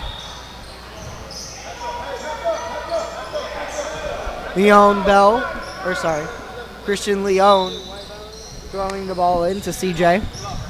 CJ trying to make something happen here in the dying seconds of the first period. He drives, he looks, passes it out to Bell, back out to CJ, who looks, 4 seconds left to go. He has to get a shot off. He drives, no good. And that ends the first period. Your Lightning up 20-14. That was an amazing game for both sides of both teams. What would you say if you were the Flying L's? Would you be proud of your team? Would you be upset? What would you be if you were the coach? You know, they had a good start, Cody. They were up 6-5 at one point, even 6-4. But, you know, they just kind of lost their way. They started making costly mistakes, started turning the ball over, errant passes all over the place, and they started getting Cypress wide open. And you just can't have that. So what I would tell my players right now if I was the L's coach, guard your man. Don't leave him wide open. If you leave him wide open, he's going to shoot, and he's going to make it. But if you're the Lightning, big deficit at first, but you've come back. You're up 6 now going into the second quarter. What do you tell your players? I say, hey, you're doing great. That doesn't mean you have to stop fighting. Stay aggressive, keep fighting, pushing on. As we've seen in the first quarter, Cypress was extremely aggressive. They were getting steals, blocks, tip passes, all of that. And if they let up here, the Flying L's are going to get an opportunity to get back in the game, and you do not want that if you are the Cypress coach. Yeah, aggression really a part of the tactics here as we see a new lineup here for the Lightning. In is Noah Anderson. In is Christian Leon. In is Lucas Almonte. And in is Danny Mendiola. And a foul on the L's. So Leon going to the line, shooting for 2. And that was on number 15, Raw for Ase. Rios, the freshman, having a conversation with his coach. They're discussing some new tactics. Let's see what they come up with. You know, it's important, in my opinion, to talk to your freshmen right now. You know, they may not be entirely used to the game as some of the veteran players. So the coach pulling Rios aside and telling him to stay you're in the control and telling him to be a leader is a good thing to do. As we watch Bell miss his second shot. Leon getting the rebound. Mendiola trying to find someone. He's guarded heavily, but gets it out to Noah Anderson. Noah Anderson making a move, passes it out to Mendiola, tries to find a man, passes out to the freshman Rios, guarded one-on-one. Makes a move, drives to layup, pulls up for the jumper, misses. Leon grabs the rebounds, pulls up again, and he swishes it. Nothing but net from Leon. That was a great shot, and you can see that the coach for the Flying Owls is upset after that. As number 4 has the ball, Judge Jones passes to 15, passes over to number 3, Jaden Concia. Back to number 1, which is Green, over to 15 again, which is Feroz. Number 3, Concia, back to Feroz. Over to 3, Concia, looking for something to do with the ball. And number 1 pulls up for a shot and sinks it. That is Kamari Green. Mendiola taking the ball up now. 22-16 Cypress, 6:30 left to go in the half. Anderson with the ball, passes it out to Reese at the top of the key, getting instructions from his coach on what to do next. Passes it into Bates, into Leon, who makes the layup. Why did I say, Cody, for lack of a better word, he's been cooking. I mean, he has been cooking. He's fought through that contact there. Unfortunately, didn't get the foul call, but he still was able to get the 2 points on the board, making the score 24-16 with 6 minutes left on the clock. with Cypress on top. Aaron pass there from the L's, resulting in a turnover. Mendiola will inbound the ball to Rios. As your Lightning playing some pretty stout defense, Cody. They're not as an offensive team, but they got a little defensive in them too. Yes, they do. As we see Rios passing it over to Leon, over to Mendiola. Wow, some very quick passes as Rios passes over to Leon for three. And he cannot get it to go. As number 24 gets the rebound. And then a foul called on the Lightning on number 24.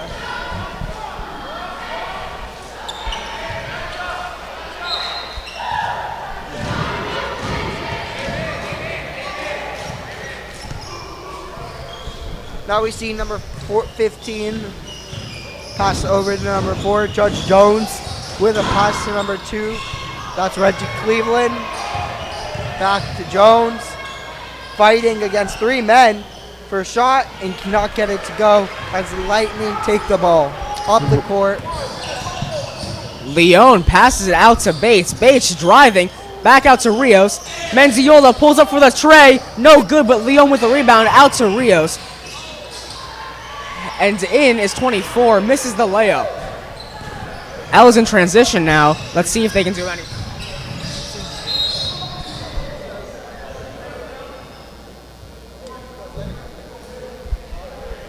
And that was another foul by number 4. Cypress ball.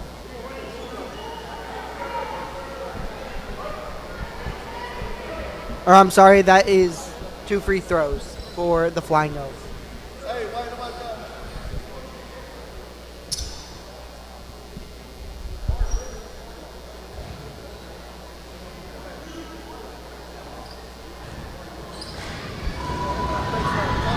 Jaden Concia getting ready to shoot. Then he misses the first free throw. The cheerleaders happy about it, the home fans happy about it, but the Flying Nose are not.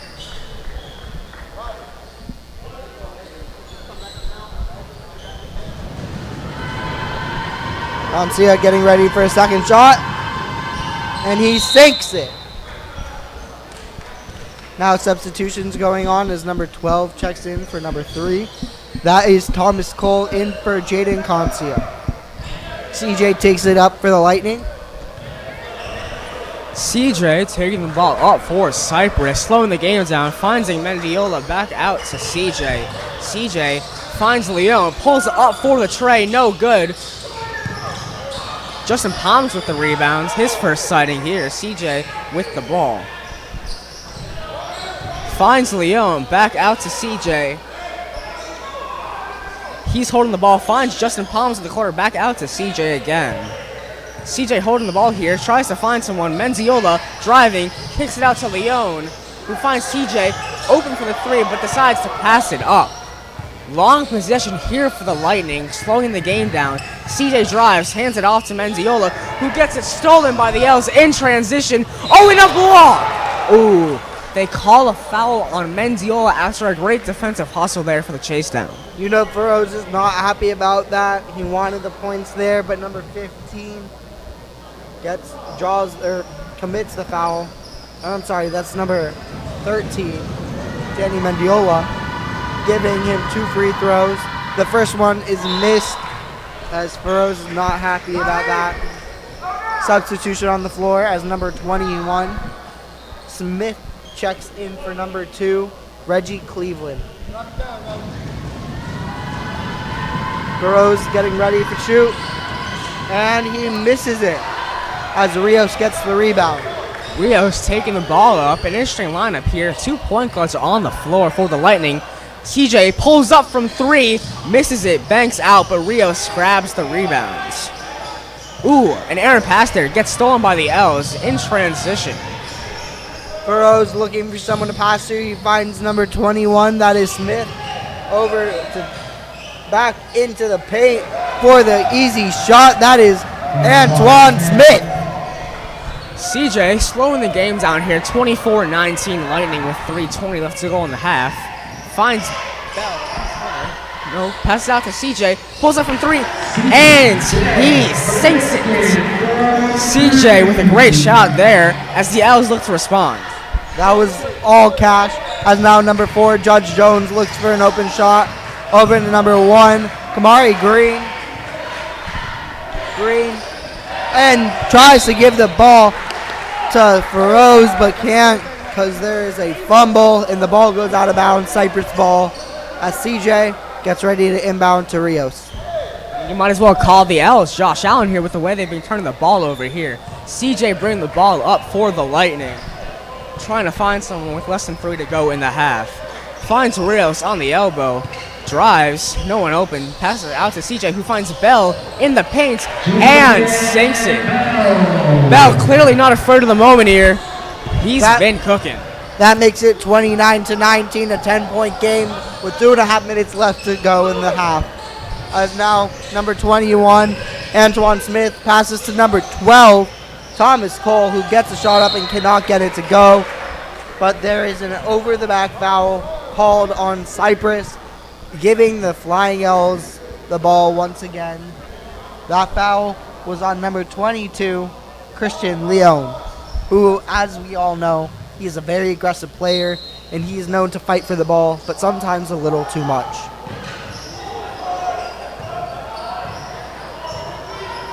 Now number 15, Feroz, with the ball. Passes to number 4, Judge Jones. Over to number 0, Jaden Raggins. Into 21, which is Antoine Smith, who drives, gets the layup with contact, and gets an and one call.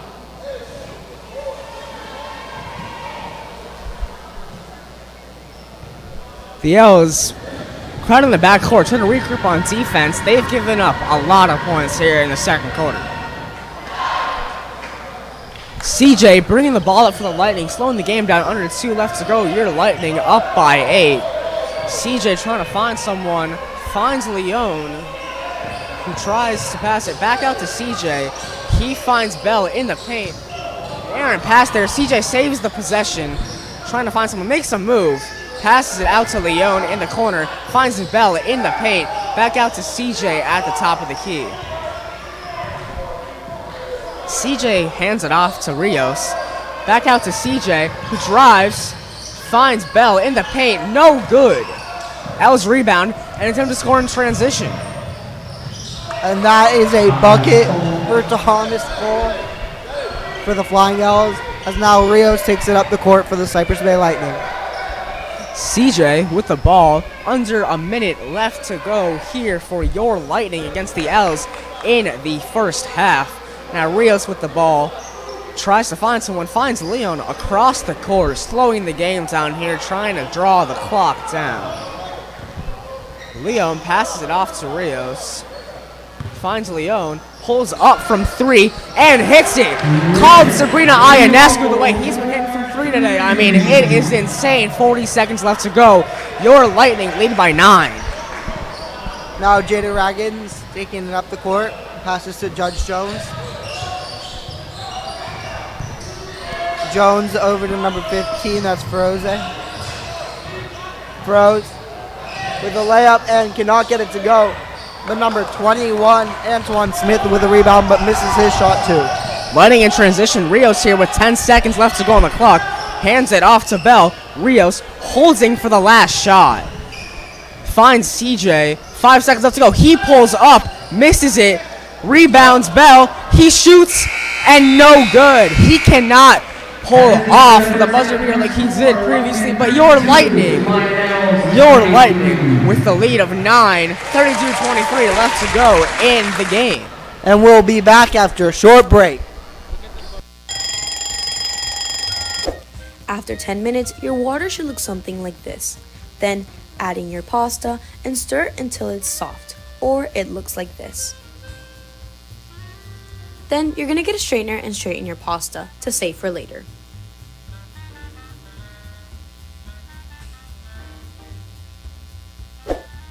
Moving on to the sauce, you're gonna add your tablespoon of butter. Make sure to spread all over the pan so it's cooked evenly.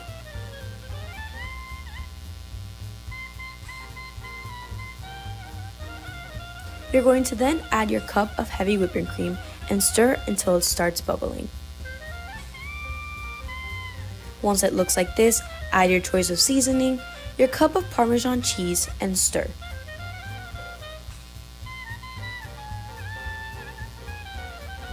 Once it's bubbly like this, add your pasta and mix it up. Once mixed, pour in a bowl and add an extra bit of Parmesan cheese. Now you can enjoy a delicious serving of Alfredo pasta. I'm Mario Ojeda, CB TV. Nah, for real though. Dude, we gotta throw a party. Low key, I'm down. I'll provide the tea.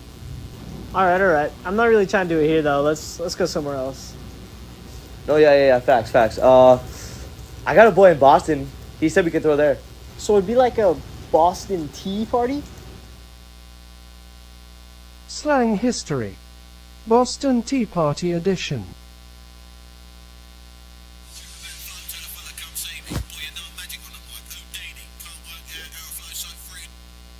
Yo. Why have you been ghosting me? What's up? You not see my DM? Yo, I'm gonna be honest. I didn't really have time to respond. I was busy last night. I had some motion.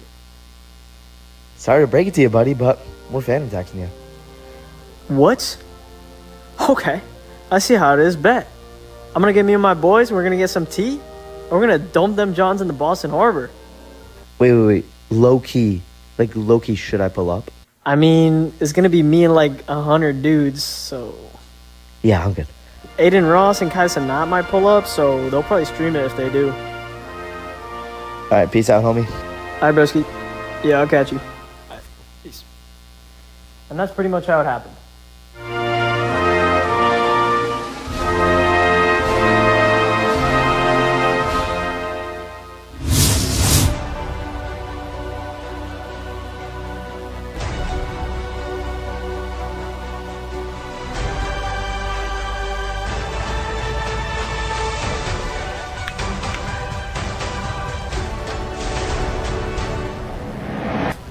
For those of you that don't know, the hype around the Stanley Cup is very popular around this time of year.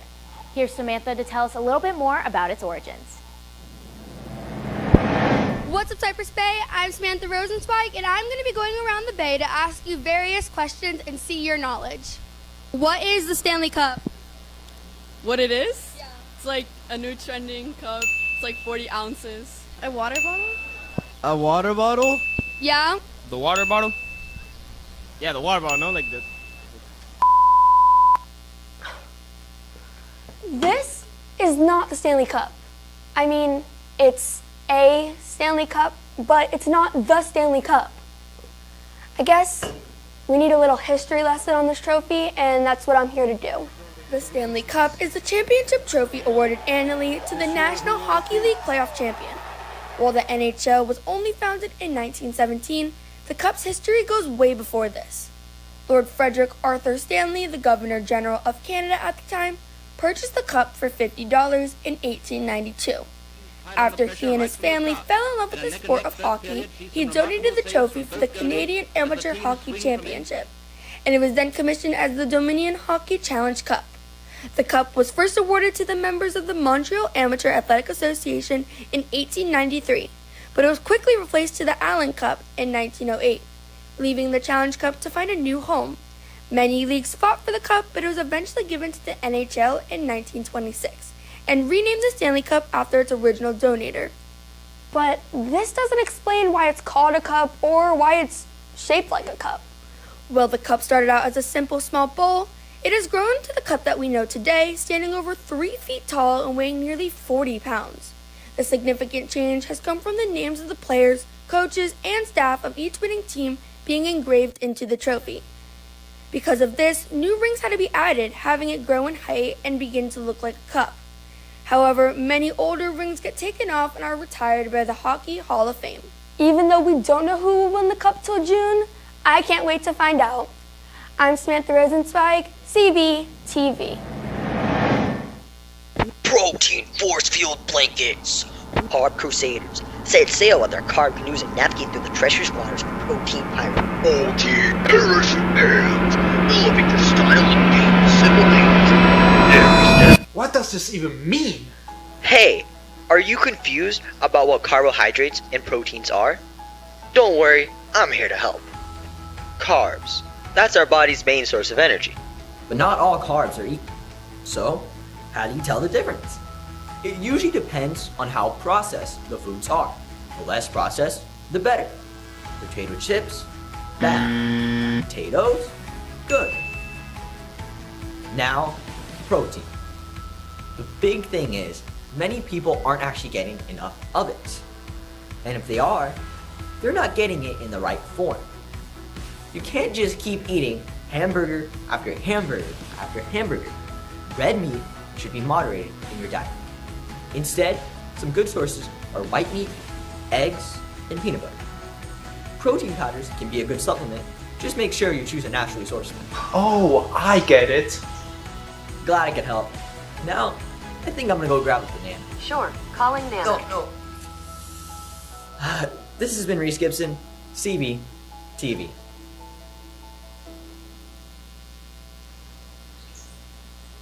What's a banana? And that's all for this week's Lightning Athletics. I'm Maya Wolf, CBTV Sports. I was so glad we had no school Monday. I got to go to the beach and... Do you know why we had no school that day? No. Well, here's Ivan to tell us more about the celebration of this holiday.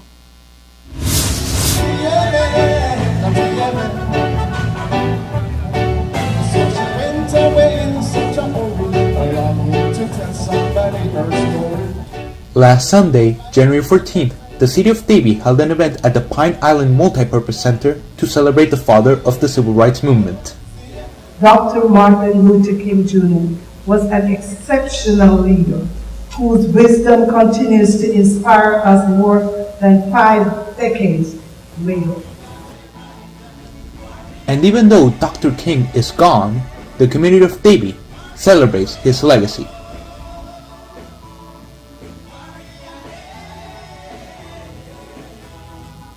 I sing opera, I sing classical, I sing Broadway, I sing jazz, I sing Frank Sinatra, Nat King Cole, Harry Belafonte, I do them all.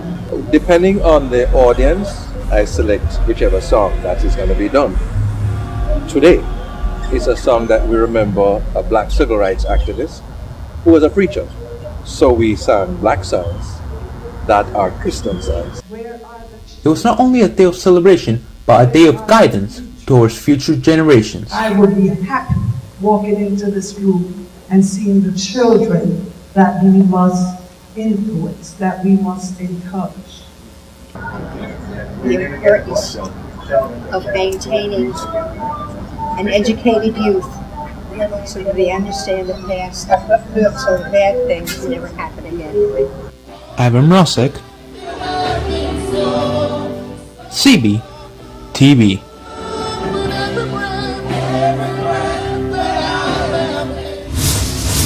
What's up, Cypress Bay? I'm Brian Bonfim, and today I'm here at Sawgrass Mills to tell people jokes that don't make sense. Can I tell you guys a joke? Can I tell you a joke? Can I tell you a joke? Yeah. What do you call a boat with wings? A boat. Small foot. it's funny, right? Do you get it? I totally get it. Explain it. So, okay.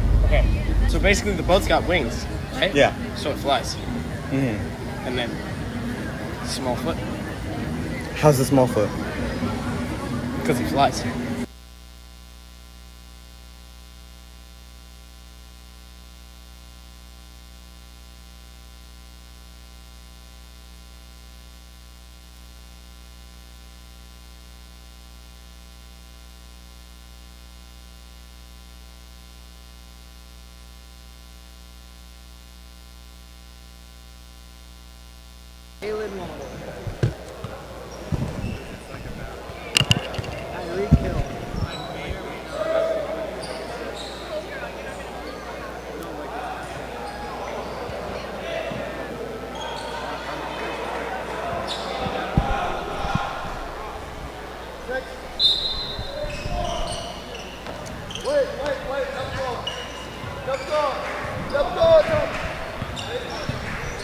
And we are back for another half packed with action here, Lightning up 32-23 here in the second half.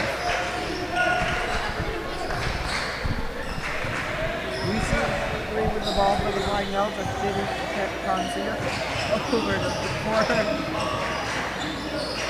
Jimmy Consia over to number 12. That's Thomas Cole, who takes a layup, but can't get as Lucas Almonte gets the rebound. CJ driving the ball up, pass it off to Bell, and he lays it in. Julian Bell with an exclamation.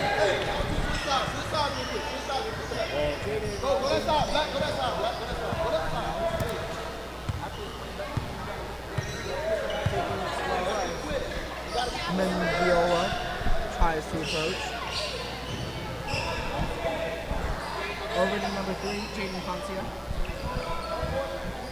To number 0, Jaden Raggins. Over to number 2, Reggie Cleveland. Over to number 12, who takes the shot, can't get it. The ball goes out of bounds. Second ball. Lightning basketball here. Menziola will inbounds for Cypress. Let's see if they can pick up where they left off in the first half. CJ with the ball. Needs to get the ball up. He drives and gets it into front court. CJ hands it off to Almonte, who hands it off to Leon. Back out to Menziola. Bell with the ball now. Out to Leon. Oh my goodness! A crashing foul in there from an outs player. I can't really make out who it is, but you just hope the poor man's okay. I believe that's Cleveland, who just had a hard fall over Menziola. He got up, and thank goodness he is okay. Walking it off, obviously it stings a bit. Let's just hope he can continue to play the game.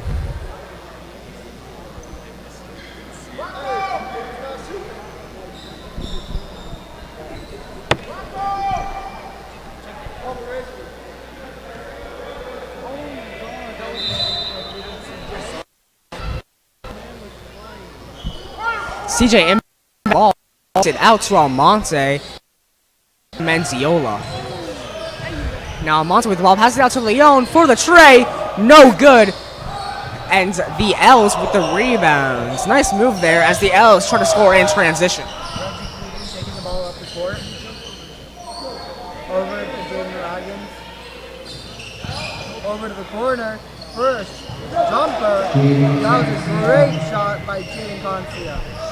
CJ bringing up the ball now for the Lightning, 34-25. 5 minutes left to go in the third quarter. Back out to Leon, who picks it off to CJ. Tries to find someone in the paint. Aaron pass, but Bell saves it.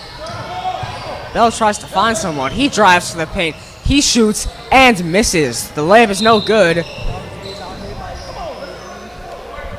got fouled by number 4, Lucas Almonte, for the Cypress Bay Lightning. Now Jaden Concia getting ready to inbound to Jaden Raggins. Raggins taking it up the court. Raggins over to Concia. Over to Raggins. They have the Jaden connection right now as they pass it back and forth. Over to Jaden Raggins. Sorry, now it's Jaden Raggins. Now it's, and they got a big ball violation by pegging the ball at CJ's foot. Jaden Concia throwing the ball at CJ's foot.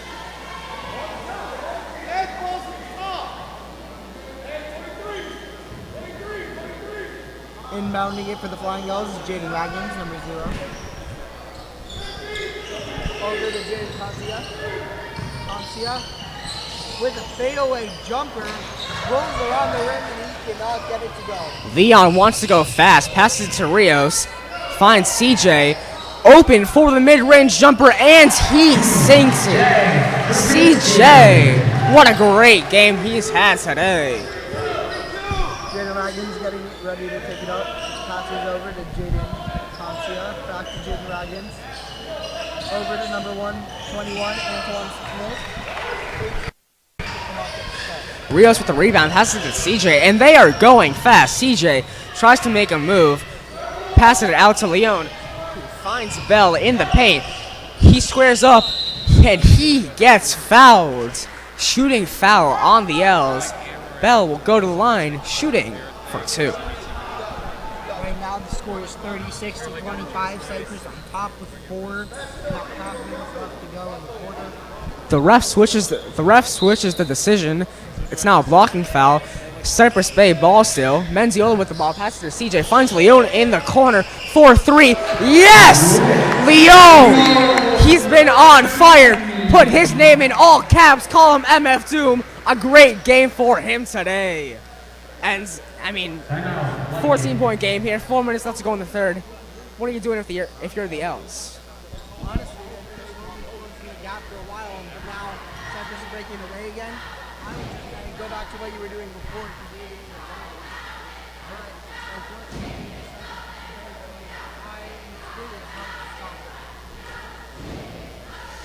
Yeah, the Lightning.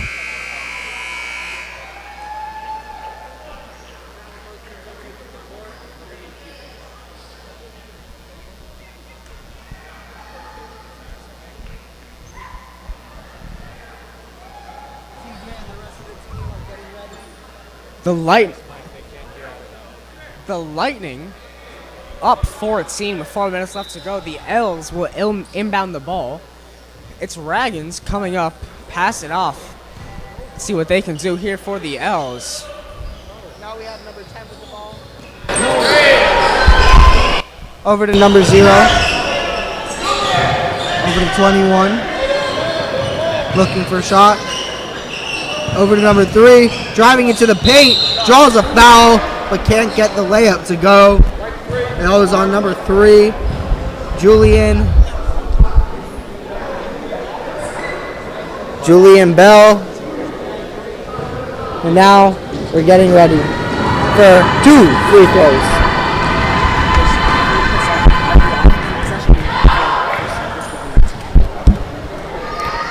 Hello, can you hear me?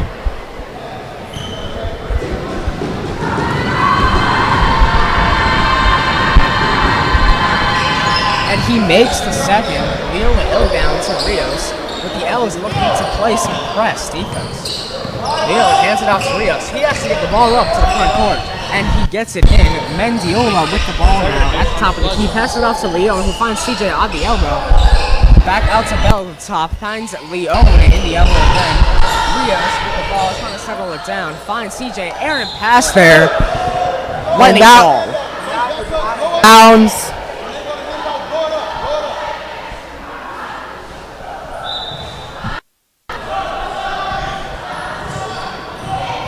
CJ with the ball. CJ with the ball now. He tries to drive. Aaron passed there. And it's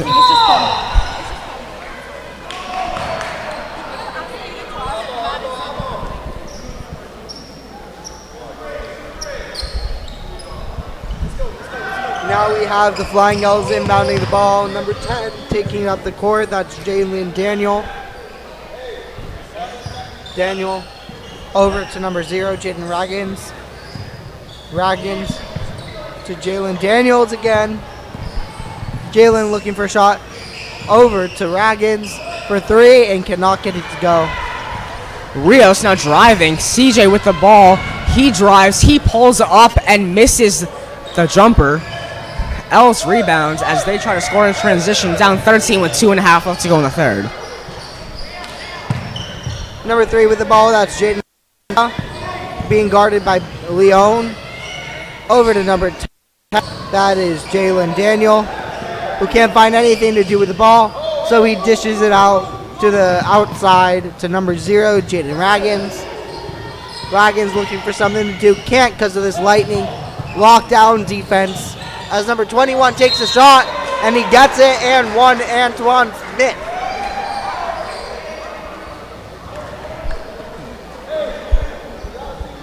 Close game here, but really some of the only signs of life that we've seen from this L's offense.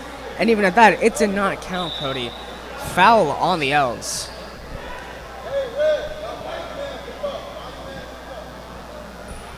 You know, even though it seems like a distant score, the score does not do this game justice. It's been very competitive, very close, and both teams have been working really hard. And it's been a very entertaining match to watch. Ref reverses the call on number 21 at the line, Smith. He'll be shooting. And Leone with the rebound. Let's see if he can continue his hot streak. Hands it off to Mendiola, who drives, hands it out to Bell in the paint. He dribbles it out, and a wide open Mendiola puts it in for the layup. The L's need to respond sooner. This game could get out of hand. Jalen Daniels passing up to Jaden Raggins. Daniel back to Raggins. Raggins back to Daniel for wide open chance, but he didn't take it. Instead, he passed to number 2, who got fouled before the shot, Reggie Cleveland. So the shot's not good, but it's still a foul on Cypress.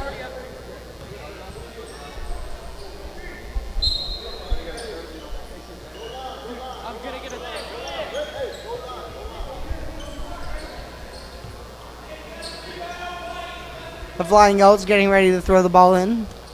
And it looks like Jalen Daniels is doing it for the Flying Elves. And there's a terrible pass, and Leone picks it off. Leone driving to the rim. He lays it in. No good. As now, number 2, Reggie Cleveland drives up the court, but unfortunately he hits it out of bounds. And it looks like if the Flying Elks keep playing like this, they're going to have to take an L tonight. Cypress with the inbound. CJ tries to throw it in. He finds Rios in the backcourt, makes a move, and has the defender on skates. Rios finds Leone. Tries to make another move. He can't shake him though. Leone passes it out to CJ. CJ guiding his offense. One-on-one. Tries to find a man. No one's moving. He tries to do it himself. Can he do it? No, but he gets fouled.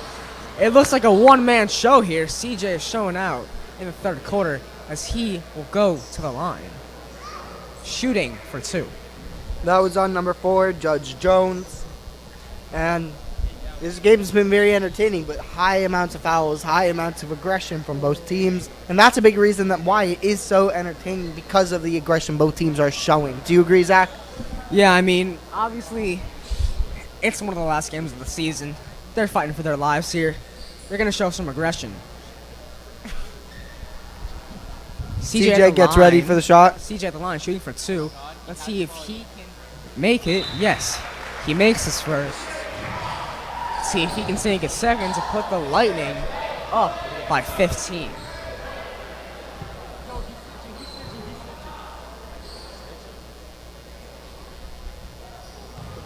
CJ getting ready for a shot. Takes it. And he sinks it.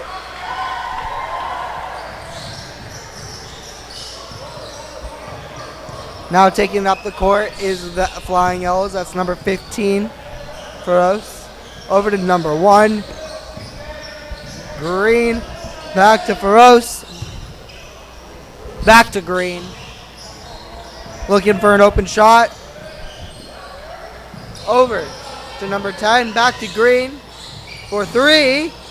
And he cannot get it to capitalize. Justin Palms with the rebound, heading it off to CJ. Let's see if he can do anything here. Pass it off to Rios. Rios on ISO. Number 23 coming into the game, Eric Torres.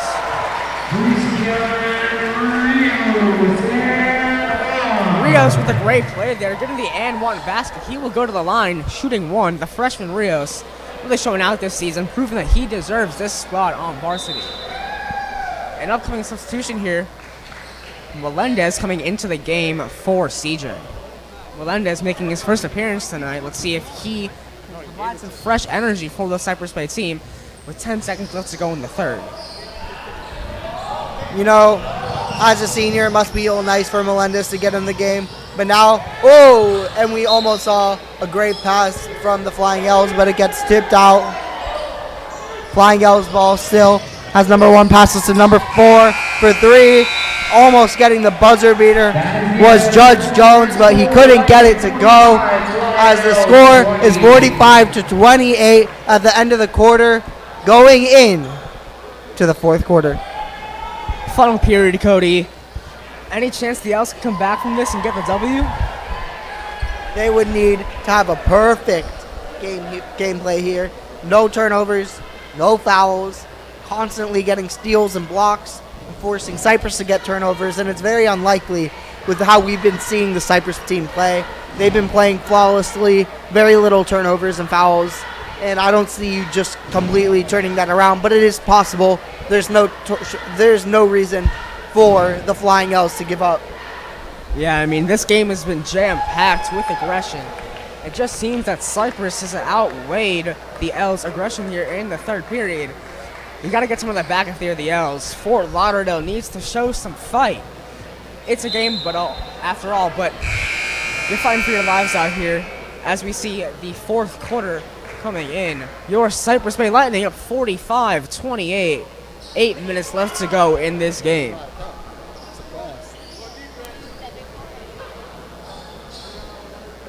Taking the court is both teams' players. As number 23, Eric Torres inbounds it for Cypress over to Rios. Rios taking the ball up, finds Melendez, hands it back out to Torres. Torres trying to find someone, see if he can do anything with the ball here. Dribbling around, messes up. Let's see, gives it off to Rios. Rios with the ball. Hands it off to Baldwin. Baldwin finding anything. No. Rios with the ball again. Gets it into Melendez. Melendez loses the ball, but he gains it back. Good pass there from Melendez. And they connect. Baldwin. Great layup there. That was an amazing play. Now, as we see number 10, Jalen Daniel taking it up. Daniels with the ball. Over to the corner for three. And cannot capitalize. Justin Palms with the rebound. He's driving now. He slows the game down and hands it off to Torres. Melendez now drives, and it's deflected by the L's. The L's driving now. Let's see if they can capitalize off the Lightning turnover. And they cannot. He misses the shot. Justin Palms now driving. Driving to the basket. Throws it up. No good, but he is going to the line. Justin Palms shooting for two. These are Palm's first free throws of the night. Hopefully he can capitalize on them to increase that Cypress lead, because they want to shut this game down right now and make sure that the Flying Owls don't have a chance to get a W. Justin Palms getting ready for his first shot. Let's see if he can hit. Yes, call him Hawkeye because he is on target. What a shot. Great concentration there. You're up big, but you never want to make a mistake. Justin Palms getting ready for his next shot.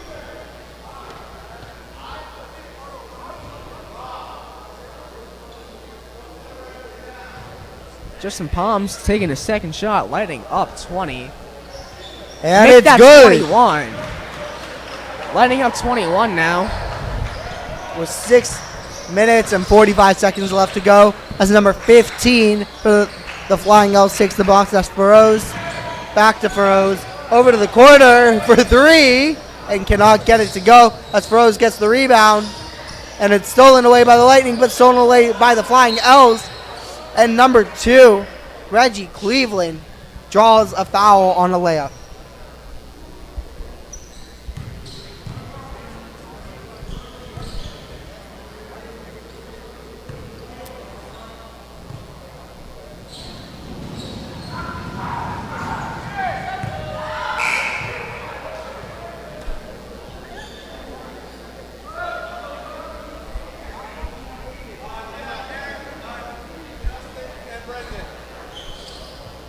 Reggie Cleveland getting ready to take his second shot.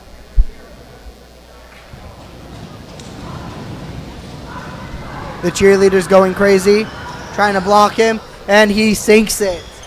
Lead is cut to 20. CJ slowing the game down.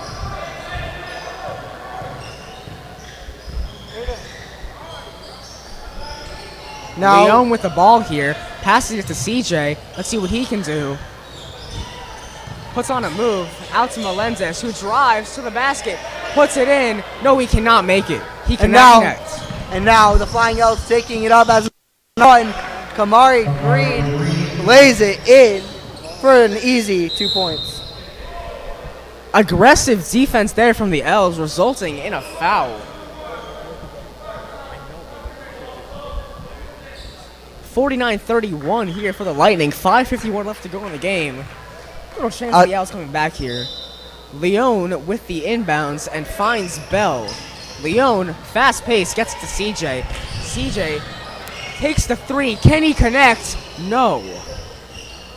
And now number 1 for the Flying L's is taking it up the court. Number 12 for 3, and he sinks it, making the game 34-49, 15-point game. It's as if Cypress has started to slack, and the Flying L's has woken up and turned into the Flying W's. You don't want that to happen. I mean, pretty big deficit, but anything can happen. It is the game of basketball, and anything can happen here. As the Lightning will take it out of bounds, foul on the L's. Now Lucas Almonte passes it into CJ.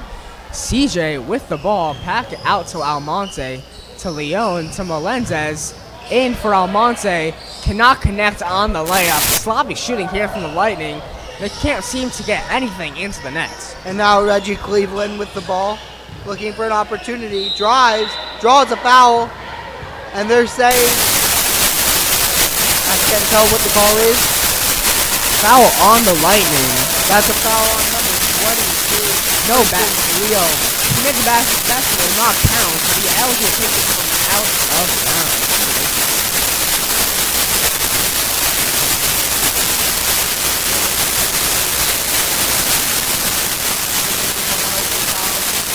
Three. Jaden Foncia passes to number 1, Kamari Green, who's trying to find an open shot. Can't find anything, and instead, Mendiola steals the ball and drives, but cannot make a layup. And it's going the other way as Thomas Cole drives, pulls up for a 3, and can't get it. Foul on the L's.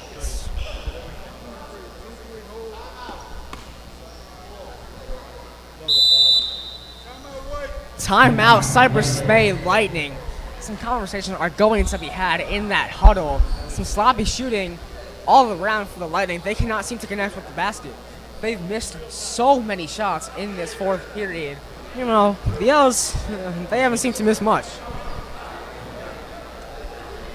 If I was the Flying L's right now, though, I'd be pretty happy. You're closing the gap. You still have 5 minutes left, plenty of time to make this a completely new ball game. And that's exactly what they want, and it's exactly what they're starting to get. Cypress Bay's coach, you could tell, is not happy about this. And the gap is getting closed, as it's now a 15-point game with 4 minutes and 45 seconds left to go. Lightning ball here. Let's see if maybe they can do anything on offense. Really haven't seen much from them in this fourth period, as Mendiola will inbounds. Almonte now has it. He tries to get it up the court, and he does. Aaron pass, and another turnover from the Lightning. That was by Judge Jones getting the steal. Judge Jones with a layup, and he can't get it to go as Leone gets the rebound. The Lightning slow the game down. They don't want to take any chances here. Mendiola with the ball in absolutely no rush. And another turnover. My God. Oh, and a steal by Leone. What a play there. CJ with the ball now in the backcourt. And has his defenders on skates. CJ once again taking it slow, trying to stop the clock from progressing. And the Flying L's decide to foul. That was Jaden Concia on CJ. So now CJ's taking 2 free throws. And hopefully the Cypress team can capitalize on these free throws.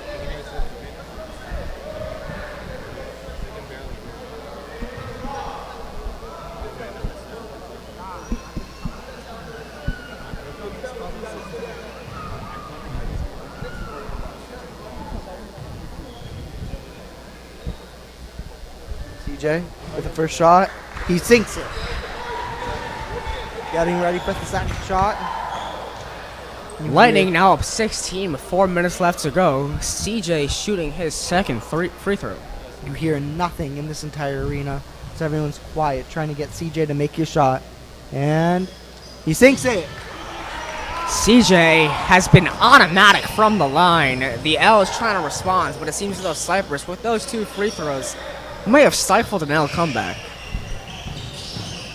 And now we see from the corner. Oh, and he shot a 3, but couldn't get his. Now number 1, Kamari Green, is getting ready. Passes over to 10, Jalen Daniel. Daniel passes to number 12, Thomas Cole. Back to Daniel. Over to Green. Green to the corner to Judge Jones. Back to Green. Looking for a shot. They're running out of time. Green goes for the 3, and he can't get it to go as Leon gets the rebound. Leon finds CJ. Really bad defense there from the L's. The Lightning able to advance it fairly quickly, and now they just take their merry little time. Bell with the ball. Pass it out to CJ, who is in absolutely no rush to do anything, really. He drives, takes it back out. CJ dribbling, passes it out to Almonte. Almonte finds Bell. Bell finds Leon, who pulls up from the 3, and he hits it!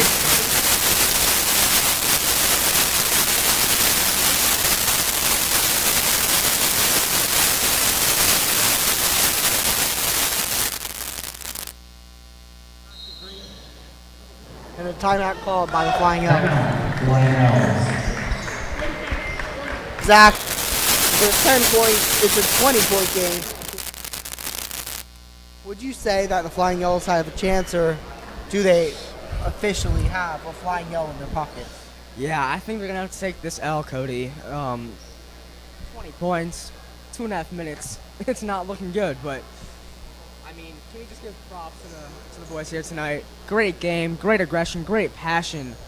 Standouts really have been Leon and CJ. Leon automatic from 3, and CJ just the same from the mid-range and the line.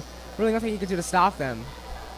You also have to give props to the boys on the Flying L's team. They did not stop fighting, and even though it's a 20-point game, if you were here to watch it, you would never have guessed it. The game has been extremely close. Both teams have been fighting, and Cypress were just the lucky ones tonight.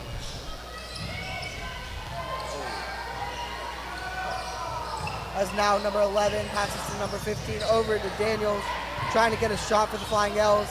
Now number 21 in the paint, can't get the layup to go as Leon gets the rebound. Leon passed it off to CJ, who is taking his sweet time, but he has to get it up for an 8-second violation, and he does. He passes it off to Almonte. Almonte dribbling and hands it off to Leon. Leon with the ball. He drives. He gets it in to Pinura. First time we've seen him here tonight.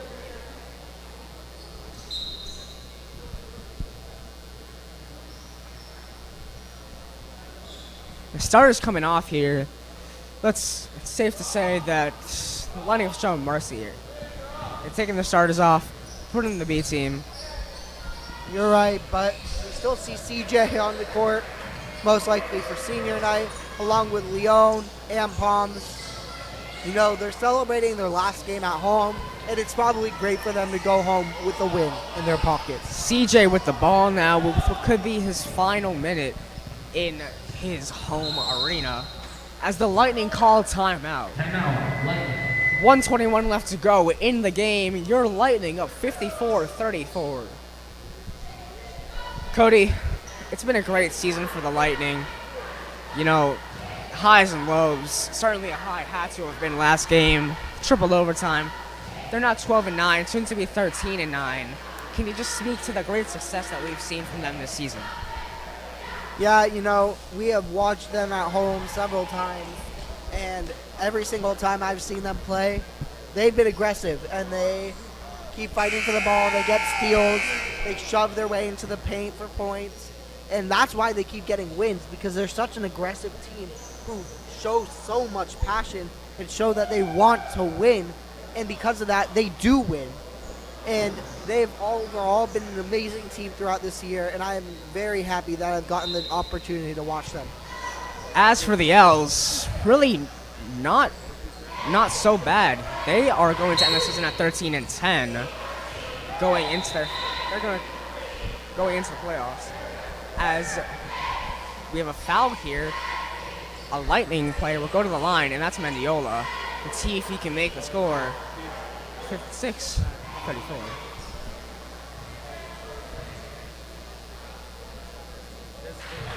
And he sinks the first one.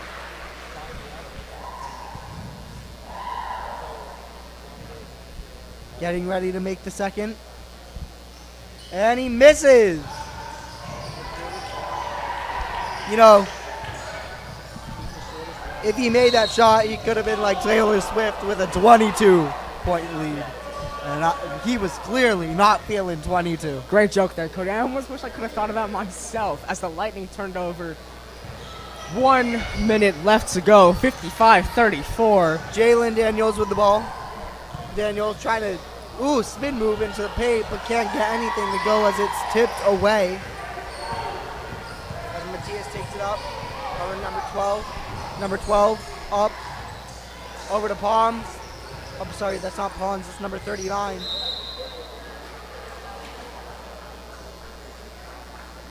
I'm sorry, 35, Jackson Barnes.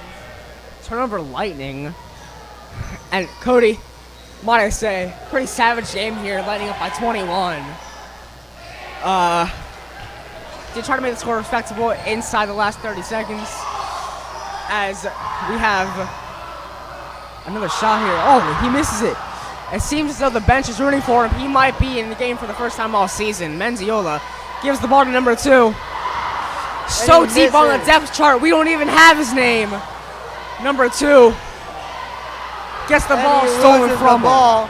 As the flying Elks take the ball off the court, and he gets blocked, but they're calling a foul. Hard foul.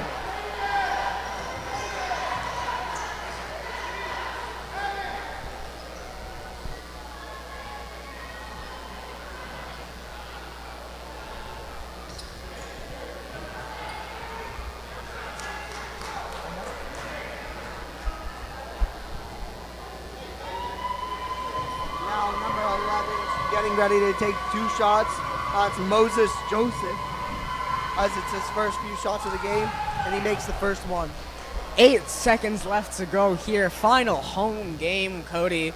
And I would just like to say it has been a pleasure watching these Lightning go. It really has been a pleasure as the second shot goes up. Can't get it to go.